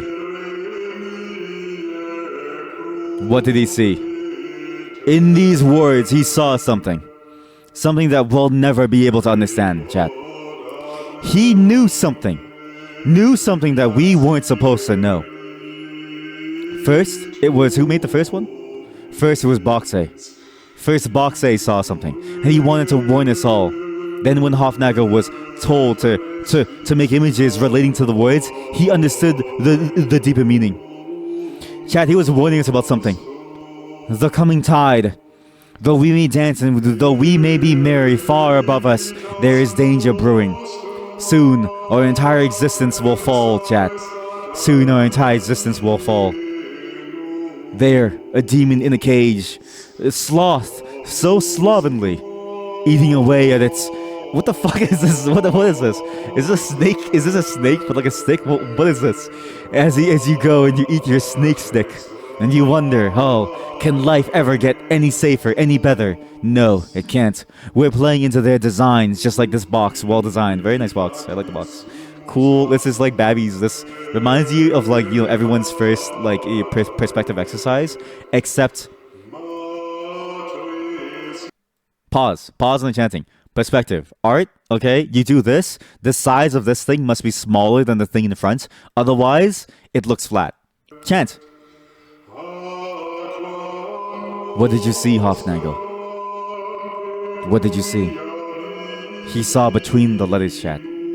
He understood something that no single human should have ever known. What is this? Chat, this is a portal. This is a portal into some unknown realm. Hofnagel, what were you trying to tell us? Where do these coordinates point? These are numbers, chat. 1, 5, 6, 2. 1, 5, 6, 2. Chat. 1, 5, 6, 2. 1 in the north, 5 in the east, 6 in the south, 2 in the west. What does this mean, Hofnagel? What does it mean? What does it mean? What are you hiding from us, Hofnagel? What are you hiding from us? What are you hiding from us? What did you see, Hofnagel? Tell me! Hey, look, there's a letter A. Alright, so, anyway, so yeah, so he also did, like, these things where he told us how to, like, draw certain letters. Again, very fascinating that he said, hey, I'm gonna teach you how to draw letters. It's a very interesting sort of, like, take on things. Again, in a book about calligraphy, where it's designed to show off the shapes and the colors of, like, certain letters and, like, how to use text as, like, a design element too. It's fascinating to me that the artist also decided, again, not even the original calligrapher, the artist decided to draw, like, a guide on how to draw the letter A, right? It's a very cool system. Very, very cool, except... Why are there angels? Chat. One in the north. 1 in the north. 5 in the east. 6 in the south. 2 in the west. What is coming for us? What is... Where... Something is coming for us! And it's funny to me that, he was so interested by the calligraphy and that his philosophy behind the calligraphy was, like, saying, okay, like, you can do calligraphy with geometric shapes to get, like, a cleaner line, right? But this is also actually a very well-known guide system, even for, like, ancient calligraphy. A lot of it was, like, based on these, like, guidelines of, like, hey, how do you write? Even now in school, I don't know if you guys remember double-lined paper. You start writing on double-lined paper so that you can learn the appropriate, like, proportions for letters to, like, see what they are. Are we through the entire alphabet yet? No. We just started on like A. We were reviewing the truths of this land that Hoffelheim was seeing. Because Hoffelheim saw something, chat. Hoffelheim saw something that we weren't supposed to see. See, in the stars, what Hoffelheim saw was the coming of the end! He's trying to warn us about something, chat. Something's coming from the heavens! Anyway, so the letter B, where is it? I'm curious what the letter B has here. The letter B, now B is a, oh sorry, there's like, you were hearing double music, sorry.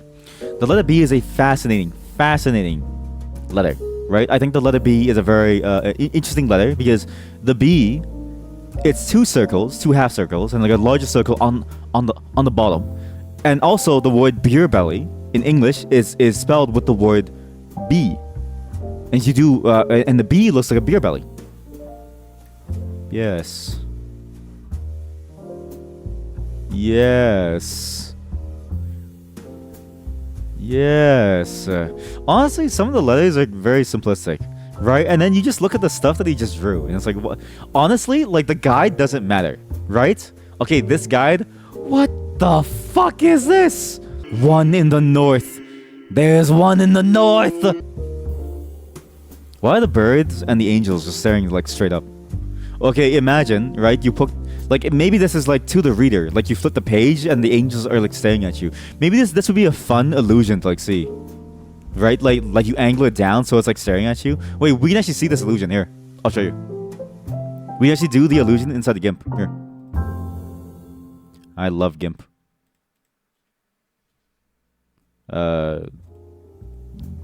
Yeah. Okay, look. We're gonna warp this. We're gonna warp it, perspective, so it looks like he's staring at us. Right, chat? So that it looks like he's staring at us.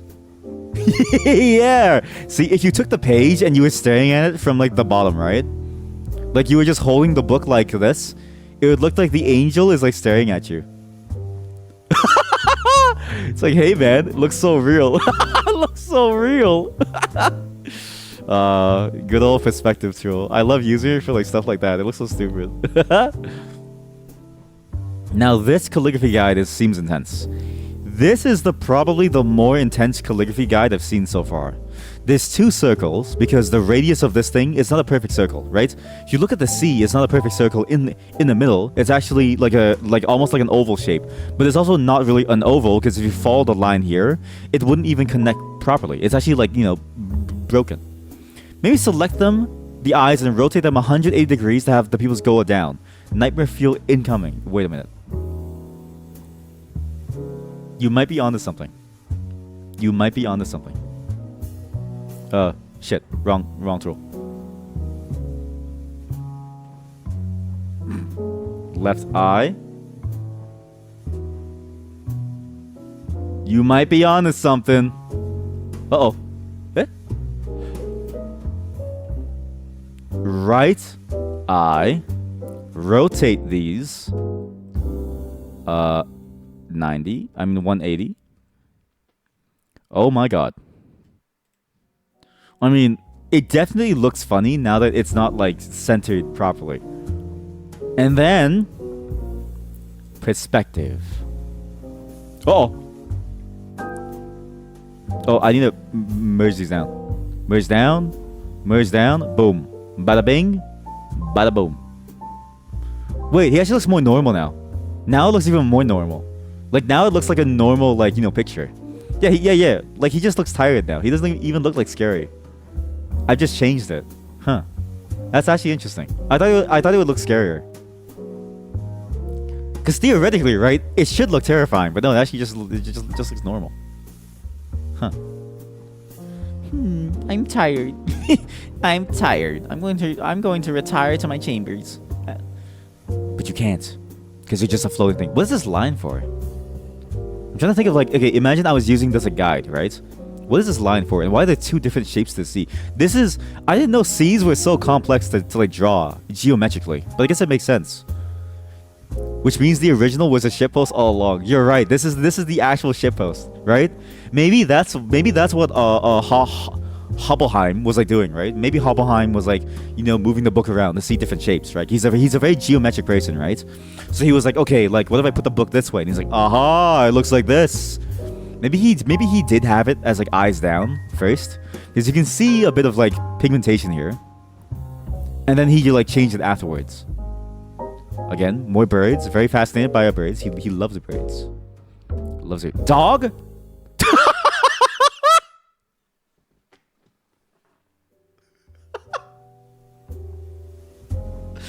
This is dude, this is a great source of like emotes. You know what I mean, chat? This is a great source of emotes, chat. This dog. Again, it's copyright 0. All right, we are remixing art for a new day and age. This dog is like this dog could be a new her emote. You know what I mean? The current her emote is like okay, right? It's like the like cat, or like the like emote. It's like the like cat going like huh. Wait, what? Huh? Right? Oh, sorry. The her is the turtle. I didn't add the cat one. I should add the cat one again. But this one is like, okay, like, what are you saying, man? Like, what are you saying? Like, what? You want me to eat that? What? Fetch? What? I gotta sleep outside tonight? What? Like, this dog looks like, okay, this dog looks like it stood up on like 2 legs and was like, huh? Oh, man, that is, okay, maybe, okay, Hobbleheim was an expert in birds, fruits, bugs, and snails. He has never seen a dog in his entire life. He has never seen a dog in his entire life. It's the new come on, bro. It is the new come on, bro. It is the new come on, bro. It's the new come on, bro. That's so good. That's actually so good. I wish I had access to emotes so I could like add these now. Like again, I can't wait to get access to like emotes. We have so many funny ideas for like emotes, especially like stuff like this. My God. Man, the artist seriously never saw a dog in their entire life. This is not a dog. That is not a dog. We didn't even look at the letter. Let's just look at, okay, how do you draw the D? Same thing, very complicated. 4 circles plus a thing to determine the like radius. Very complicated. If only they applied that much love and care into the dog. Gotta love the thick neck on the human shoulder. That's what I mean, right? Like this dog literally decided to stand up on 2 legs and said, what? You mean I don't get to play today? You mean we're not going to the park today? You know what I mean? Like it stands up on like 2 like legs and it's like, huh? That is a early nuclear bomb. I don't see. Wait a minute. Chat, that's a nuclear bomb. Chat. He knew about the impending nuclear fallout. That's what he saw. That's what he saw. That's what Hofnagel understood. This text is actually an encoded message to the future to tell us about the existence of nuclear bombs. It was supposed to be disseminated across the entire populace. This book was meant to be printed and sent out to every household as a learning material to teach you how to write letters. But But as you go through it, you would eventually realize that it's teaching you about the future. Because Hofnagel saw the future. He knew about the impending fallout. That's why the thick cloud of like darkness above us, the burning of Troy, it was warning us about the future, about nuclear radiation. Oops, I didn't mean to zoom to close it. Here we go. The F is a very classic shape, very easy, very simple. I like how he used the most annoying ratio, right? Listen, to your eyeballs, 1/3 is easy kind of to do. 1/4 is easy to do. 1/2 is easy to do. This is 2/8. This is like 3/8. I can't eyeball 3/8, dude. It's impossible. The smoke from the burning of Troy. Fantastic. What a great piece of art. Dominus. He was a dummy mommy. Again, look at the bird. Look at the bird compared to the dog. It's a UFO. It's a UFO. He knew. Okay, I was reading up on UFO stories because of Voices of the Void. Do you know this concept of 3:33 a.m.? Like 3:30 a.m.? 3:30 a.m. alien. So, a lot of alien stories happen around 3:30. It's like a very well-known phenomenon. So even way back then, there are stories from the 1800s of people who saw like an alien or something, or like the 1900s, and they grabbed their shotgun and they were like, "Get the hell off my lawn!" And they started like blasting them. And then they said that the aliens came at like 3:30 a.m. And a bunch of these stories are revolving around that like time, and there's like a conspiracy theory about that like time being tied to like some like verse in the like Bible about the devil, the devil, like something. Alien stuff is surprisingly complex. The amount of theories that they make, it reminds me of like the tenuous connections that you see and that you make when you're trying to get yourself out of a lie, almost, right? Like it's like, oh, you know, Johnny, did you eat all the sugar? It's like, no, Papa, I didn't. And you start saying it like a million things. Why is the bird wearing a luchador mask? This is okay. So yeah, this is a weird one. Trained eagles have these masks. So eagles, you can't really train an eagle. So what you do is you put the mask on them to calm them down. Because if you do not put the mask on them while you're carrying them around in your hand, they're always active. Like eagles, the moment that they see something move, they will hunt it down, right? So the mask actually blinds the bird. Like it's meant to cover the like eyes and the head, so that the bird won't like activate. So you would train an eagle to do like hunting, right? You would put the mask on so it wouldn't see things, and when you see your prey, you would take the mask off, and then you would let the bird see it, and it would hunt it down for like rabbits and like stuff. It's a tool to don't look down. That is a TOS violation. That was a TOS violation, chat. That was a TOS violation. Monkeys? Okay, I really do think there's a conspiracy theory here. I really do think Hofnagel was like seeing things. Like he saw Atlantis and he saw the movie Rise of the Apes before it released. My God. The letter H again, very, very simple. You try that at the office. Go to work with a luchador mask. When someone asks you about it, you'll be like, I need this to calm down. Listen, don't worry about the mask. I need it to calm down. Sometimes when the work gets a bit too crazy, I like to put the mask on so I calm down a little. Can you imagine? You just drop it on. Like your boss walks in and is like, why is Megan wearing that? You know, they've had a stressful day today. A very stressful day. These arrows are broken. Do you know why? None can slay the phoenix or the griffin. None can slay the griffin. No mere armament of man may cut it down. The letter I. Why did he draw it like this? You know what this? Okay, you know what this looks like, chat? You know what this looks like? Okay, imagine you've been told to draw a book on calligraphy, and you want to teach people that you can do it with shapes, right? So you get really close to to the paper because you're like an artist and you want to show people that you too can do typography too, right? So you get really close and you draw a beautiful eye, right? And then you move your head up and you go fuck, and you go fuck, and you realize that it wasn't centered the entire time. You're like, oh fuck, all right, just like play it off, and then you draw the guy off center too. They were so focused on the details, right? They were so focused on the trees that they couldn't see the forest. Ah, yes, this eye will prove to the world that I'm not just an artist. I too am a typographer. Fuck! God damn it! When is it being published? 2 days? Alright, okay, whatever this. Fuck it. I'm not redoing this thing. This pillar alone took like 7 weeks. What about this? This is nice. The what? You don't water the this is a crazy wait. Chat. Hobbleheim predicted the invention of the sprinkler.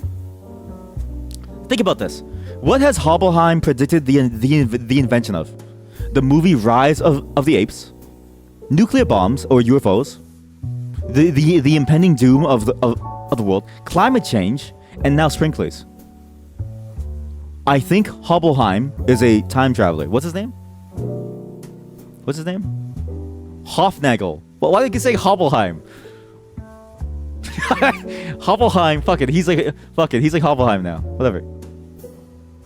He was predicting something. He knew. L, very simple. Again, just a little circle at the bottom. Yo! He predicted GMO KFC.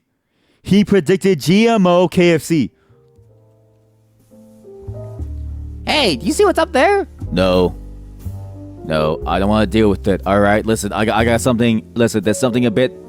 I'm kind of busy. Yeah, but like, look at this thing. Look, there's like a giant circle up there. What do you think it means? Can you shut the fuck up for a second? I'm dealing with something. Come on, man. Don't be so serious. I'm just trying to talk to you. All right, listen. Who else am I gonna talk to? Myself? Swear to God, I'm gonna turn his body around, and you're gonna be the first one to like die. Got it?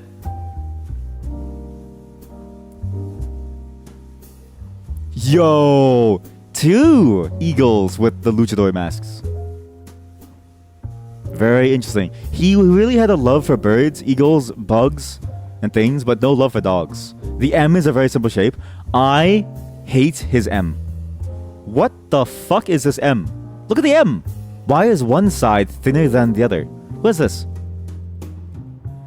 Was that how you're supposed to write M's? I don't think that's how you're supposed to write M's. I think maybe, okay, this is when he started going off the rails. This is when he said, I see shapes in all things. He just wanted like a different shape. And also he wasn't centered. Look, it's not even centered.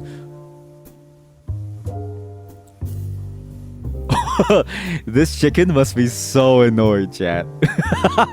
This is the village rooster, right? The village has had enough of its shit. So they installed 2 speakers directly to the rooster's head. They're like, oh, you want to wake us up in the morning? Well, eat this, you son of a bitch. And the chicken's like, lick it up. Fantastic. Absolutely fantastic. What the fuck is this? What is he smoking? Hobbleheim, what did you see? What did you see in the letters? Jesus Christ, Hobbleheim. Oh my god. That's again, very simple letter, but also, this is one of the only even letters we've seen so far. Like, actually evenly spaced. Oh. What the fuck is that?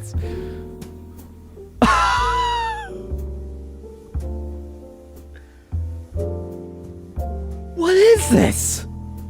Dude, this is like body horror. This is slowly turning into like a Junji Ito like comic or manga, right? Okay, this is the 6th thing he has predicted. All right, he predicted everything that I said before and a Junji Ito manga.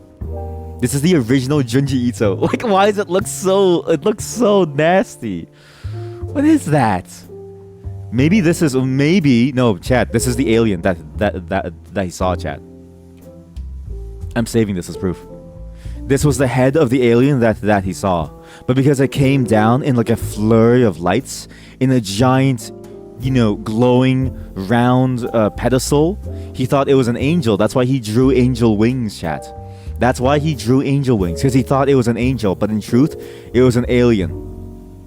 He couldn't even discern the mouth because they have no mouth. They pee from their fingers, like in a scary movie.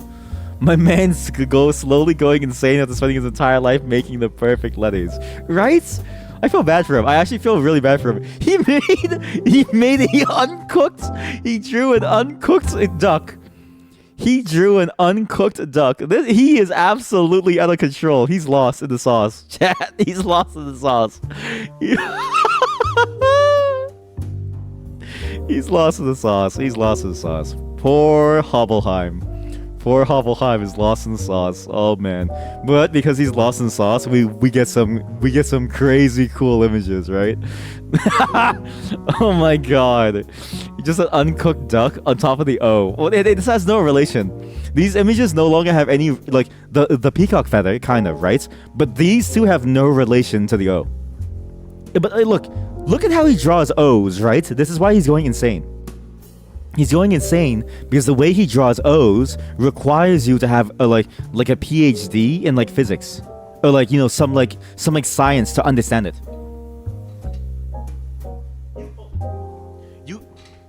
You need to have a PhD in astronomy to even begin to understand how to draw a single O. That's why he's going insane, right? He's charting the courses between the stars to draw a single letter. That's why he's drawing ducks and stuff. I feel kind of bad for him, actually. Hatwan! He drew a castle! Oh my god, he drew miniature knights. Look. Knights, camps, castles. Nice. That's a nice moat. That is a giant island. I actually remember when we played Stronghold, chats? In Stronghold, we had a castle just like this. I even made a really cool moat and we still lost. It's a dead peacock that had its feathers plucked. Gruesome shit. Oh, you're right, a dead peacock. Uncooked cock. Now, you would think a peacock would belong on the page P, right? But maybe the peacock was known by a different name back then. Maybe it was known by, like, you know, horse penis. Maybe the peacock used to be known by, like, carrot penis or something. Instead, you have an eagle in armor. The P is very nice. The P, however, is fashioned after the sickle, which is a common farming tool and also a very handy military weapon if you attach it to a long stick. Because then you have if you attach a sickle or like a thing and you just like close the like loop on the little sickle to like, and you weld it down to like the base, and then you weld the entire thing to like a long stick, you have a halberd. You just made a halberd.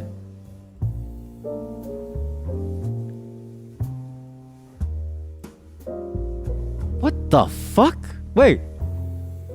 I know this person. What the fuck? Chat, I know this character. Wait, give me a second. I know this character, chat. I know this character. This is 7 things now that Hobbleheim has predicted.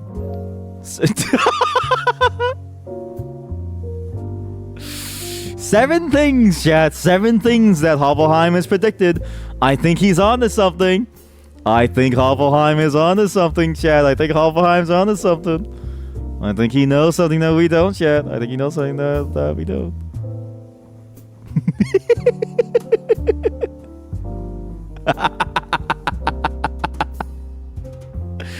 Oh, God.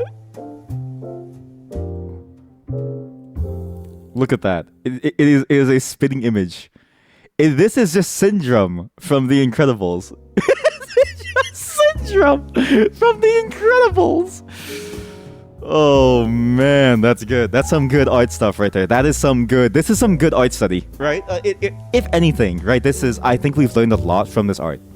I think we've learned that art is cyclical, and history will repeat itself, just like art. And how does it repeat itself? In the form of Disney Pixar characters. Fantastic. Absolutely fantastic. Hello, Syndrome. Syndromus. His great grandfather, Syndromus. Again, you need to have a PhD in astronomy to draw a Q. But what is this Q? What the fuck? Chat, his Q is intense. Look at this Q. Oh my god. Look at the length of that thing. Jesus Christ. Listen, chat. The tail on your Q, you only need like 1 or 2 squares, alright? I know some people say like if it's not 10 squares, it's not anything, but honestly, 2 squares is more than enough. 2 squares is too much, right? 1 square on your tail, that's all you need, chat. 1 square on your tail, that's all you really need. You don't need a 10 square like long, Q. This Q is off the charts. That was a solid pun. I refuse to laugh at it though. But it was a solid pun. R.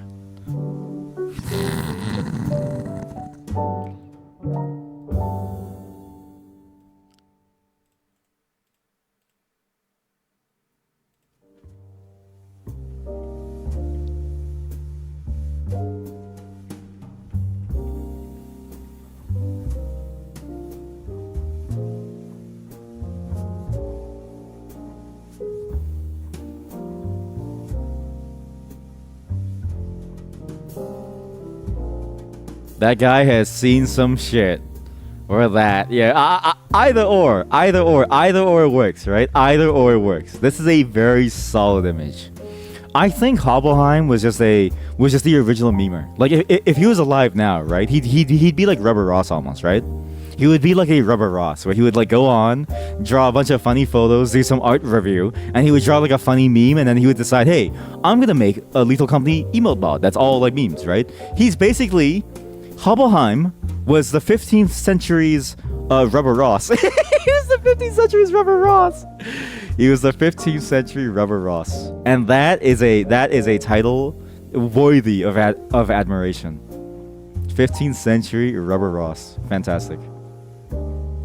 The letter R, is very simple, but again, the tail. I think he went a bit crazy with the tail, right? The tail is kind of nuts. That is a crazy, cool looking organ. But again, the problem with the perspective, it needs to get smaller, but it needs to get smaller in like certain dimensions. Bam.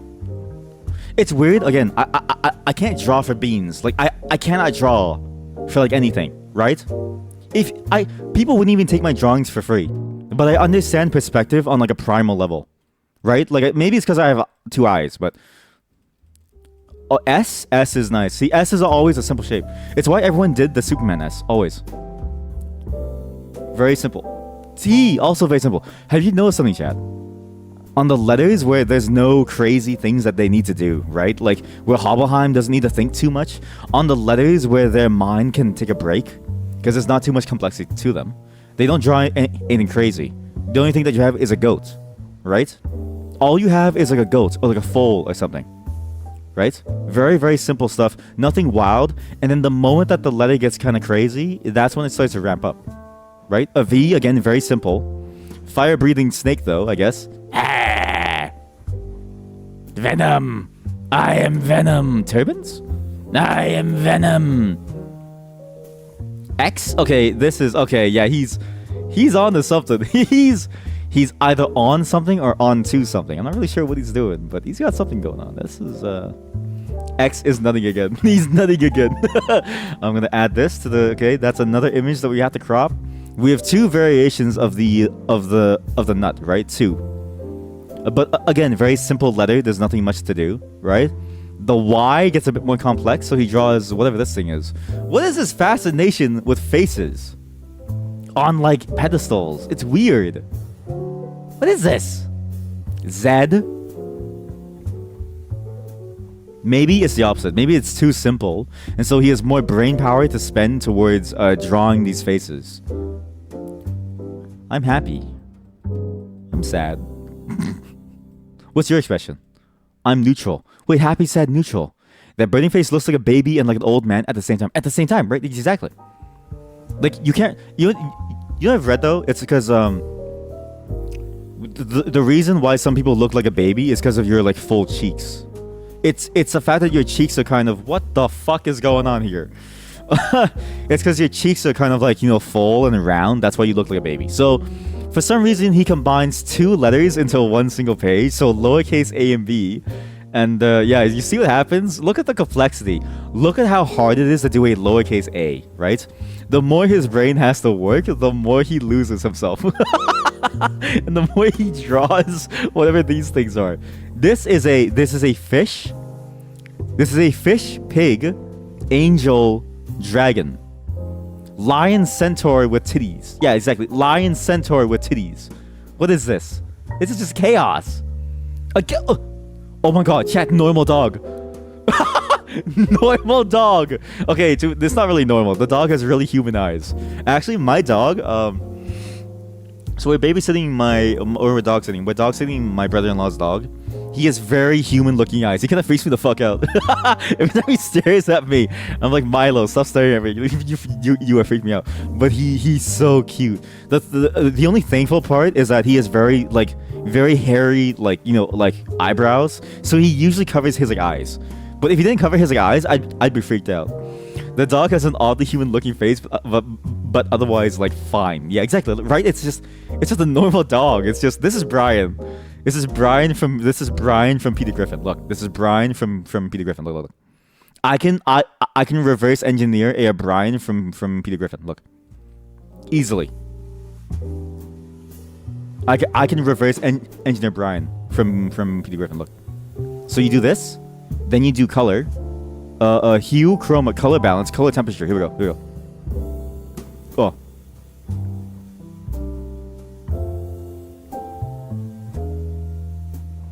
Kind of good. That's good color temperature. Then we change the color as a whole. We change the color balance. Here we go. Then we do color balance. Here we go.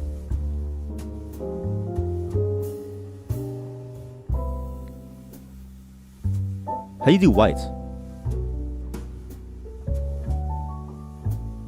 How do you make the color white? How do you make an absence of a color from my colors? Another thing he predicted. You're right. He predicted Family Guy. He predicted Family Guy. Okay, I'm very close to white. I don't know color theory. I actually don't know color theory. I don't understand how to mix colors. It's my one flaw. It's my one weakness. If I was in the middle of the desert and then I was visited by some genie who said I will give you 3 wishes, but only if you can make me the color red, I would die.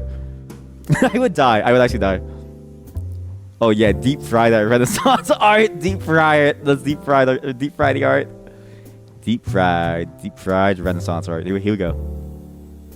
Okay, well, I tried. Is there a grayscale plugin? Is there a grayscale filter? It has to be, right? Artistic, grayscale. Is it grayscale? Soft glow. Clothify, cartoon, soft glow, cartoon. Predator. What the fuck is a predator? What's a predator? Let's just try, okay, let's try predator. Unable to run. Failed. It broke. Okay, what is this filter? How do I make it grayscale? Blur. Distort. Light and shadow. Noise. Edge detect. Edging. Generic. Combine. Artistic.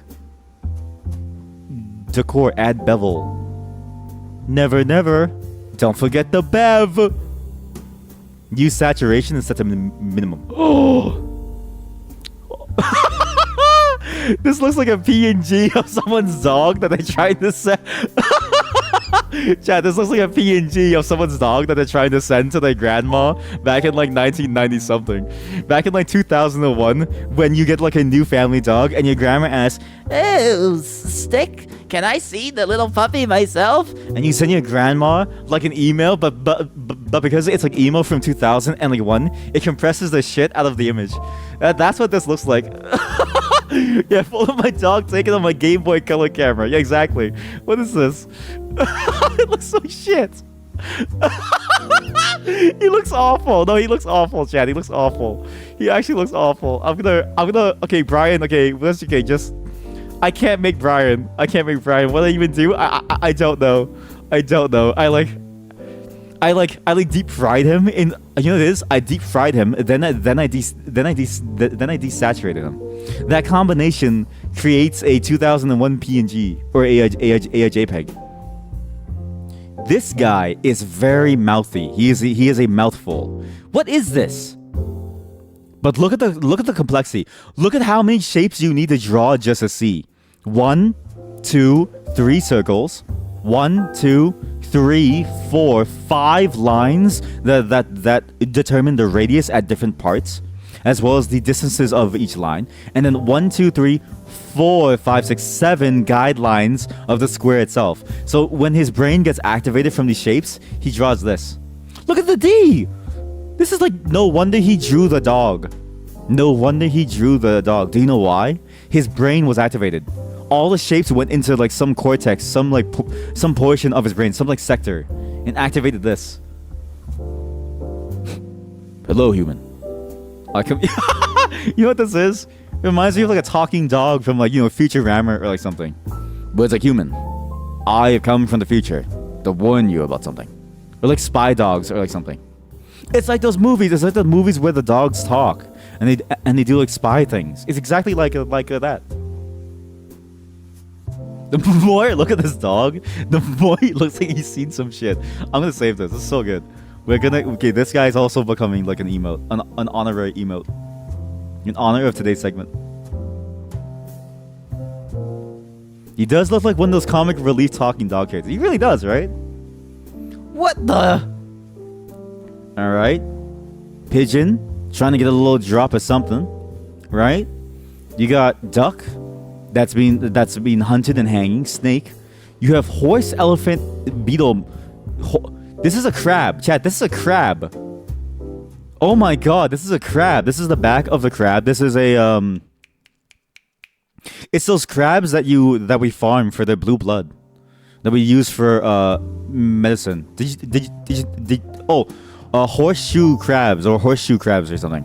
We farm them because they have blue blood that we use to make medicine. That their entire existence to us is to use their blood for medicine because it's easier than trying to synthesize that ourselves.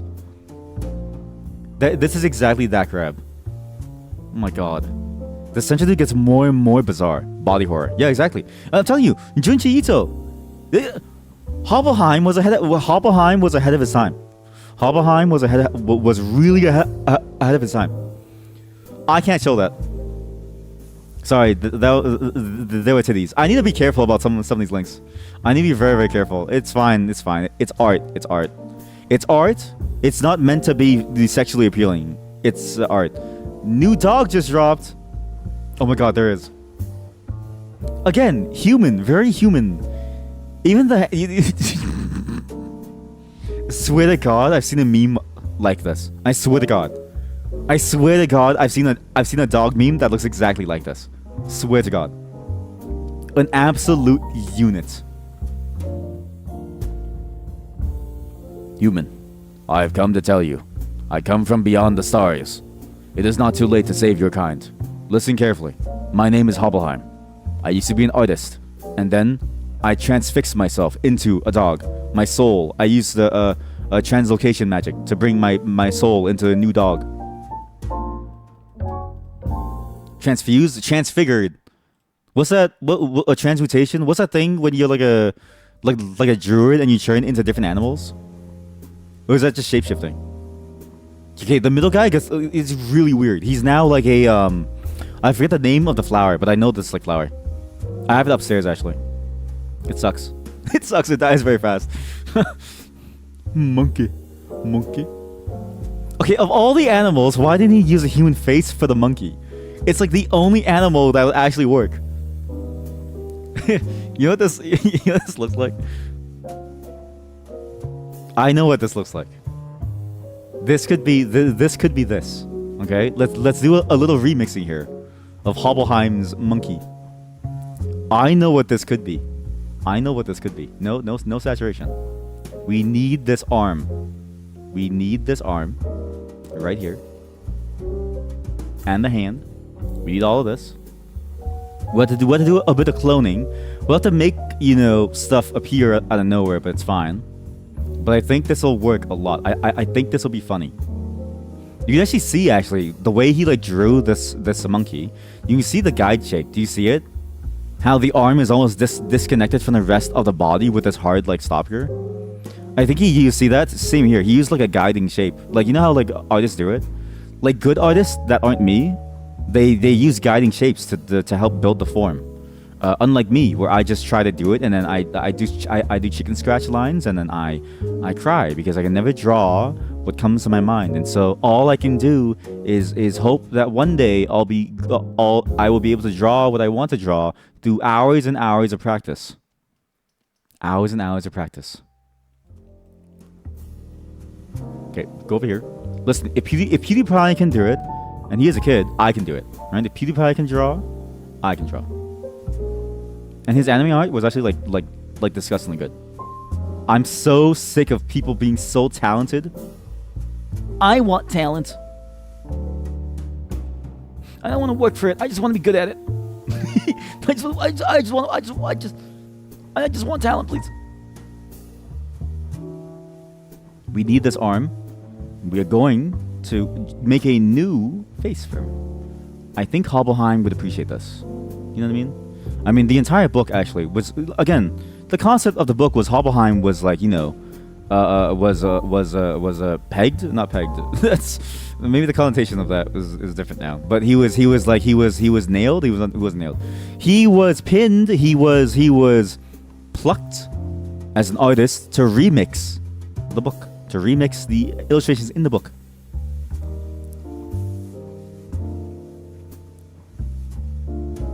Perfect.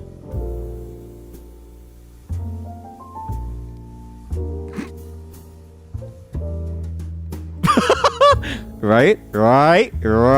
That you see what I'm getting at, chat. You see what I'm getting at, chat. You see what I'm getting at.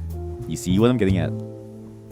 Okay, now we need to do some very careful cloning here. Very careful cloning. All right. Control click. Over here. Very careful cloning. It's gonna look kind of off here and there, but it's fine. Not really much I can really do. The lighting is the hardest part to get like really close, right? But we can kind of synthesize a new thigh, kind of.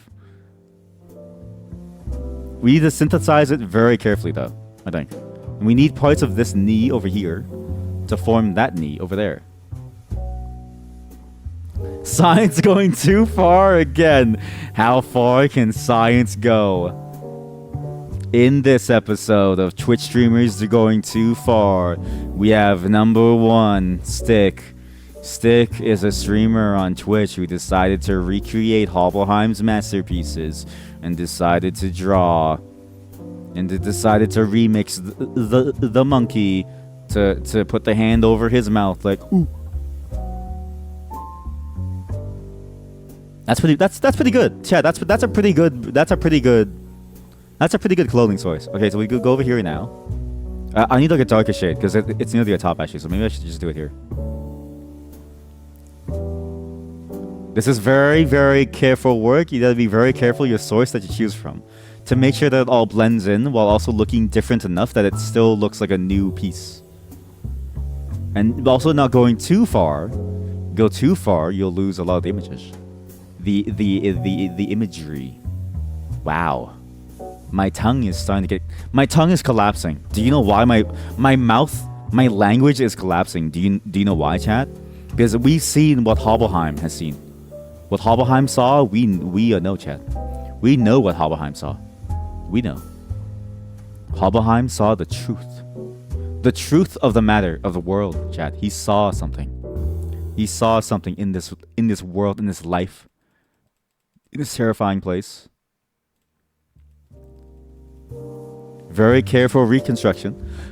You want to capture the same base colors, right? And then you want to kind of like mellow out, kind of like what he would have done here. But I think he would have done it with this color right here. I think that shade would have been the shade at the top here had he been doing this himself. Kind of like that, right? And you kind of want to lead it down into here as well. But maybe not so heavily. You want to go something like this. There we go. There we go. Look at that. Chat, I am recreating this monkey photo. Look, from afar, it actually looks decent, right? You wouldn't even believe that this whole section is like synthesized from like everything else. It's so good. Now you understand that that's all LLMs do. That's all LLMs just copy. They just copy and steal things.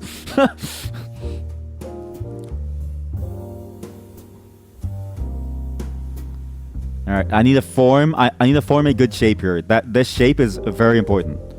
That shape right there is the most important shape. I need to nail this one.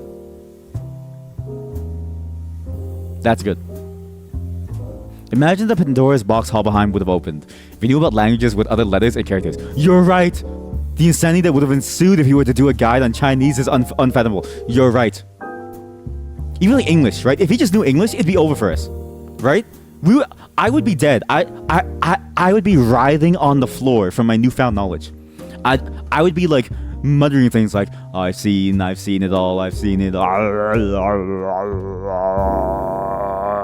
Hobbelheim, what did you see, Hobbelheim? Hobbelheim, what have you seen, Hobbelheim? You know what I mean? We're lucky, chat. We're lucky that Hobbelheim spared us. That Hobbelheim only knew Hungarian. That he was Hungarian. We're lucky that Hobbelheim was a Hungarian. Had he known English, it'd be over for us. I maybe made his leg a bit too thick. I think I made his leg a bit too thick. Right? Here is where we blend in like this. There we go.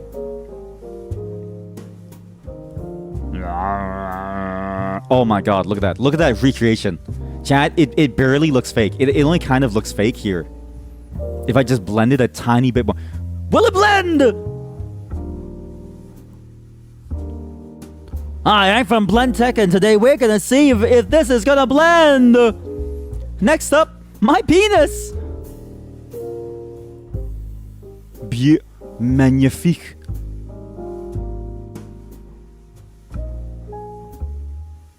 Okay, I need to figure out how to end this. Like this segment over here. I need to mold it from this. I know it looks bad for now, but trust me, this is just okay, that forms a shape. Then we build on top of that.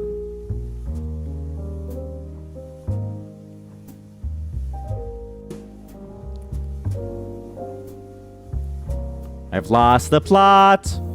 I've lost the plot. I've lost the plot. I've lost the plot. No, too much skin showing. Fuck it, it's fine, fuck it, it's fine, fuck it, it's fine. Then the shadow of the apple must extend outwards here. I need to do the shading basically exactly like he did, which is going to be very, very hard. I'm not really good at shading. I actually really don't know how to shade things. It's going to be very hard to capture his original intent with the shading here.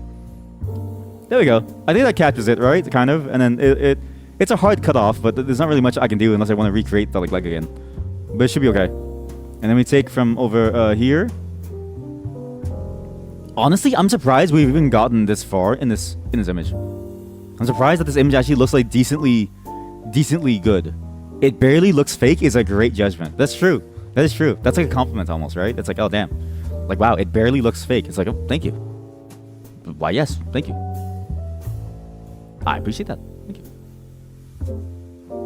Take it from here, I think. Yeah, if I take some of this source, it should be good. Okay. It needs to be the exact same curve though.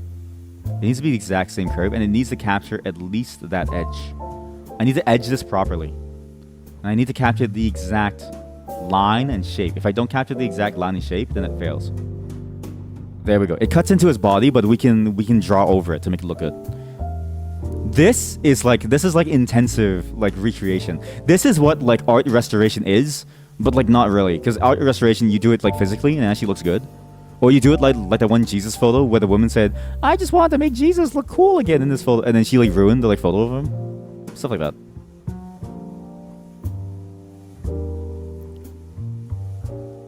See, chat, you never really know what you're going to get in these streams, right? Some days you log on to the stream and you're like, oh, it's going to play Dragon's Dogma again. Nope. What we're doing is we're recreating a monkey to make him put his arm on his face like this. Like that. Oh. Ooh.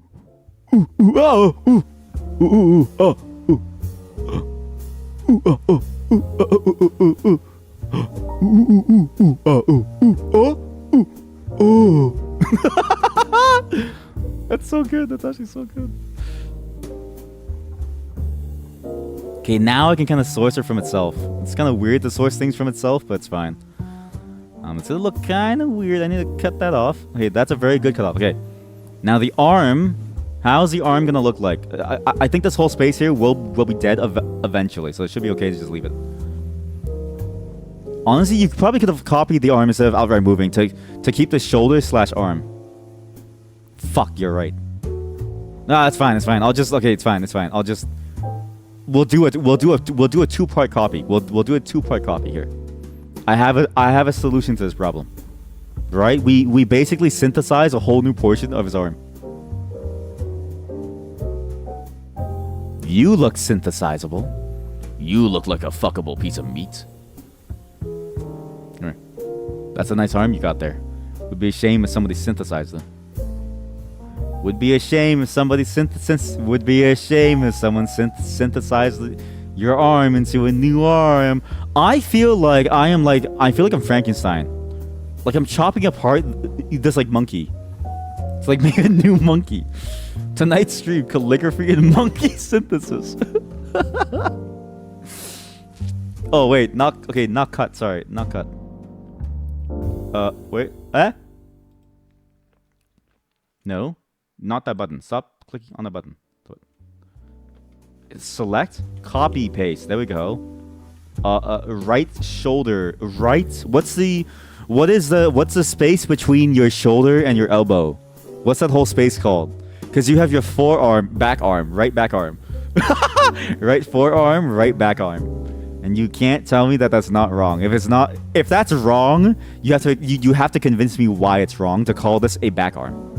Right? It clearly makes sense that if you have a forearm, therefore you have a back arm. Clearly. Upper arm? I don't know. Maybe you're influenced by German. Yeah. What do you call it in like German?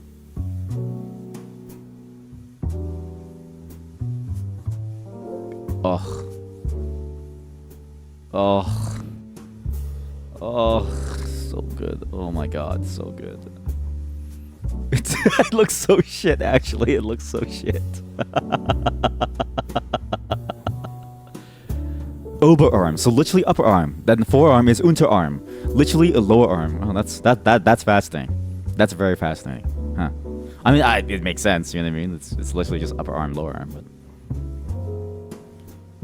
you know what? This is the perfect time to have the Latin chanting, right?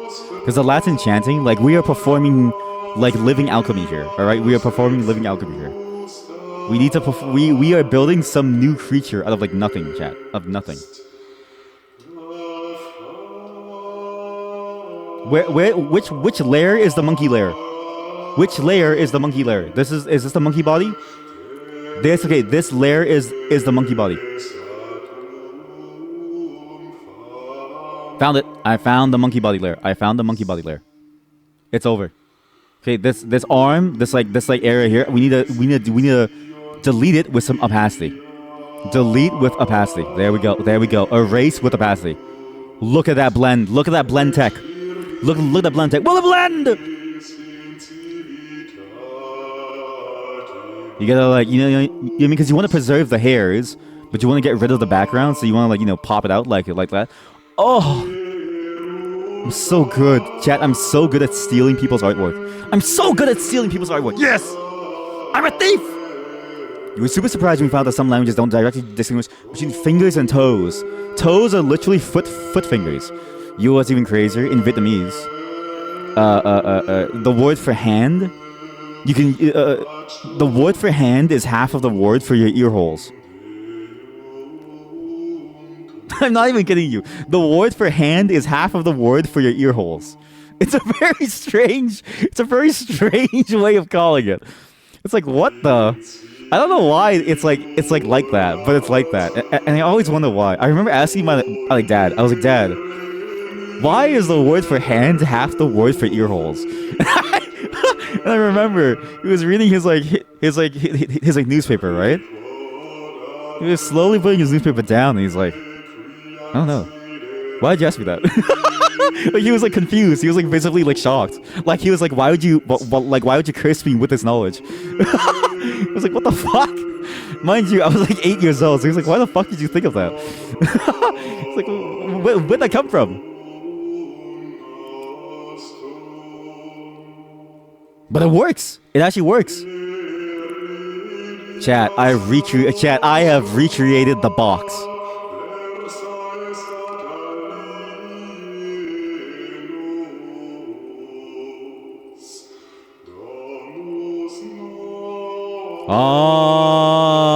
Amen. Chat, this is the craziest stream idea we've done yet. I can't believe we just synthesized an entirely new monkey. Chat, we have synthesized an entirely new monkey from nothing. We have gone from like nothing to monkey. We've gone from monkey to monkey. We got from monkey to monkey. We have monkey.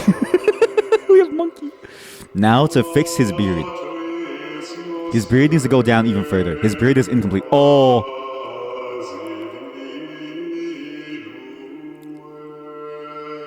Look at my synthesized monkey. Monkey?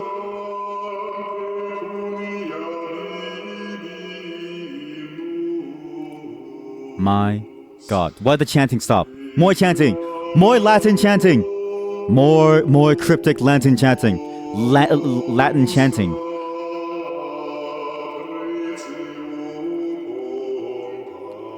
Wow.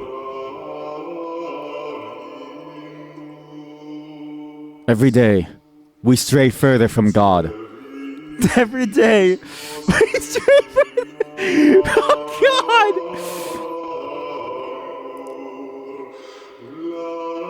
God. Amazing. Absolutely amazing. Chat, I'm actually proud of this one. I'm genuinely proud of this Photoshop. We've done a lot of Photoshops on this stream, but I think this might be our best Photoshop yet. Right? Like we've actually just done like a photo collage almost. I think we've done something magical here, chat. And this is all thanks to the Getty Museum and Archive. Again, art is a valuable resource because art is what we can be inspired by. Sure, it's a bit incestuous, right? Like Hayao Miyazaki said. But at the same time, sometimes through your inspirations, you might make something new entirely, right? I'm not talented enough to have original ideas, but at least we can make something still for our enjoyment, our entertainment, and for our fun. And you know what? Art is about, expressing yourself, right? And what better way to express my inner kleptomaniac than by stealing someone's art and remixing it into this?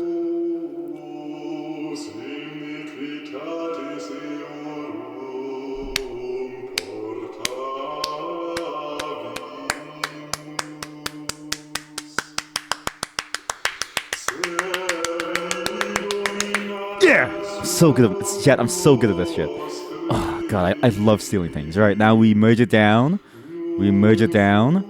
We merge it down. I'm not gonna fix the elbow because I think the elbow looking kind of off makes it look funny. It looks like oddly funny with the way that at the elbow doesn't even look real. You know what I mean? Looks good. We're gonna do a wide crop on this one. I don't want like a tight crop. I want a very wide crop so we give as much room to the original sort of like monkey image as we can. Because I think the details of the hairs and like the way, again, the way that the pencil physically was like drawn and the way you can see the like sketch marks adds to this feeling of it being almost like an anatomical diagram of some of some ungodly creature that has descended upon Earth and that we have now, recreated in our own hubris as humans, believing that we can control the sanctity of life to make our own demons come to life. For we play God with these creatures of the world, believing that we are better than them, that we can recreate them into something. We have now created gasping monkey. Yeah, exactly. The monkey needs room to breathe. Yeah. This is again, even my cropping is symbolic. My cropping is symbolic about humanity's hubris. This is art, symbolism, baby. Symbolism. Symbolism. Symbolism. I wish our resident art major was here. I would love to like ask them. You know what I mean? Like, would they take classes from me? Or would they fear me? Would they fear me just like God does? Would they fear me just like God does? The music really adds the music adds an ethereal touch to this entire segment. It's so funny. It's just so like weird. God, I didn't expect the segment to go like this too. By the way, this was only supposed to be a half-hour segment, and I was actually going to look at more art, but we actually, I think just this one book is enough to get us like everything that we need. Right? We just need this one book. That's all we need.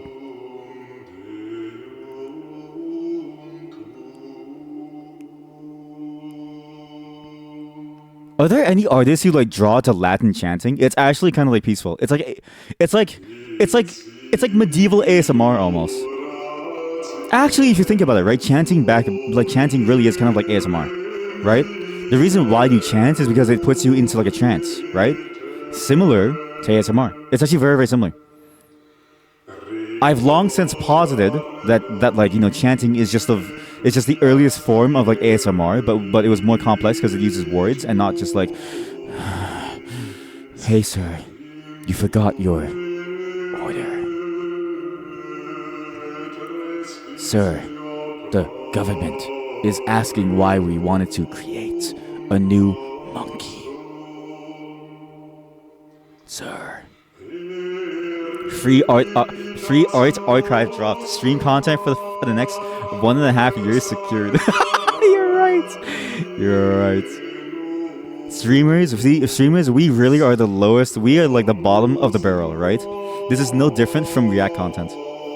Think about it, this is no different from React content. This is it's just a more fancy form of React content. I am a React Andy, but I'm reacting to like Hobbleheim's art. Like if you pull up like say like I don't know like if you pull up like like anything and you just look at it, that is React content. I'm reacting to art. React content with extra steps, exactly. Transformative React content, just like the way that they argue it. So good. I'm the problem. I'm your shooter. I've been playing Warcraft 3 a lot. The campaign. Not much of the campaign. Mostly custom maps. And the rifleman in that, he goes, I'm your shooter. And that voice line's been stuck in my head for like years. Okay. I'm your shooter. Okay. Ready to go. Am I on target? Like React is used in the chemical sense here. Because this is some kind of reaction going on. You're right. This is you're right. I'm gonna change the category after to science and technologies. That'll really get the science community going, right? That'll really get those scientists going. All right. The science streaming community has never seen somebody like me, and they'll never see me ever again. Because just like Hobbleheim, chat, I've deciphered it. I have deciphered the secret code in the words that he was trying to tell us, chat. After this, I'm going to time travel back in time, and I'm going to tell myself to buy a lottery ticket with these exact numbers. And then I'm going to tell myself to start streaming right at the heyday, back in 2000, so I get the early movies advantage. More chanting now! I need to put this on like loop.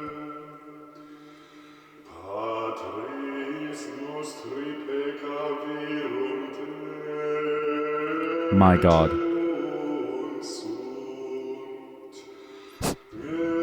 Silent monkey offers Latin chanting and enlightenment. Do you accept silent monkey? Do you accept the silent monkey?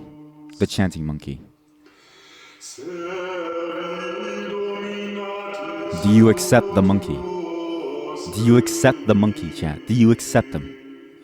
Do you love the monkey the way that you do? Hobbleheim's greatest mistake. Hobbleheim's greatest mistake is the name of this file. That is the name of this monkey. Hobbleheim's greatest mistake. My God.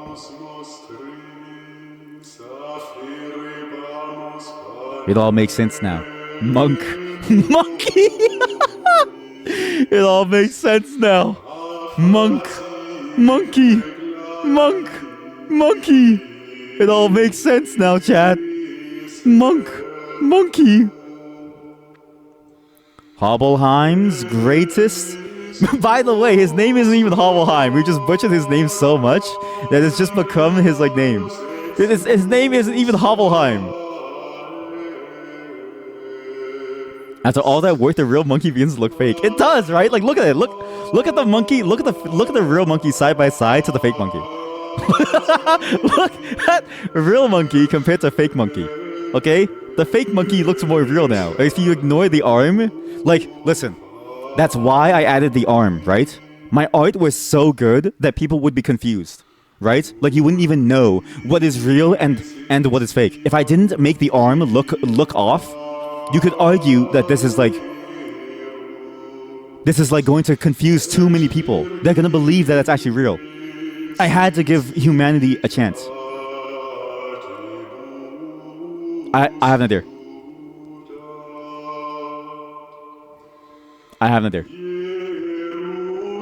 I have an idea. I need a full screen OBS for this.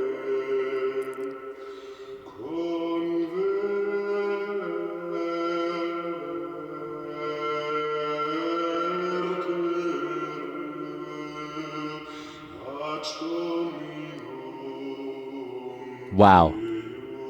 Look at the way he fits in, chat. Look at the way he fits in. Wow. I've done it again. I have created a perversion of nature. On a front against God. A new monkey. A new monkey. I've created a new monkey. And you can't even tell. Until I zoom in, you have no clue. But if I zoom out, you're like, wait a minute.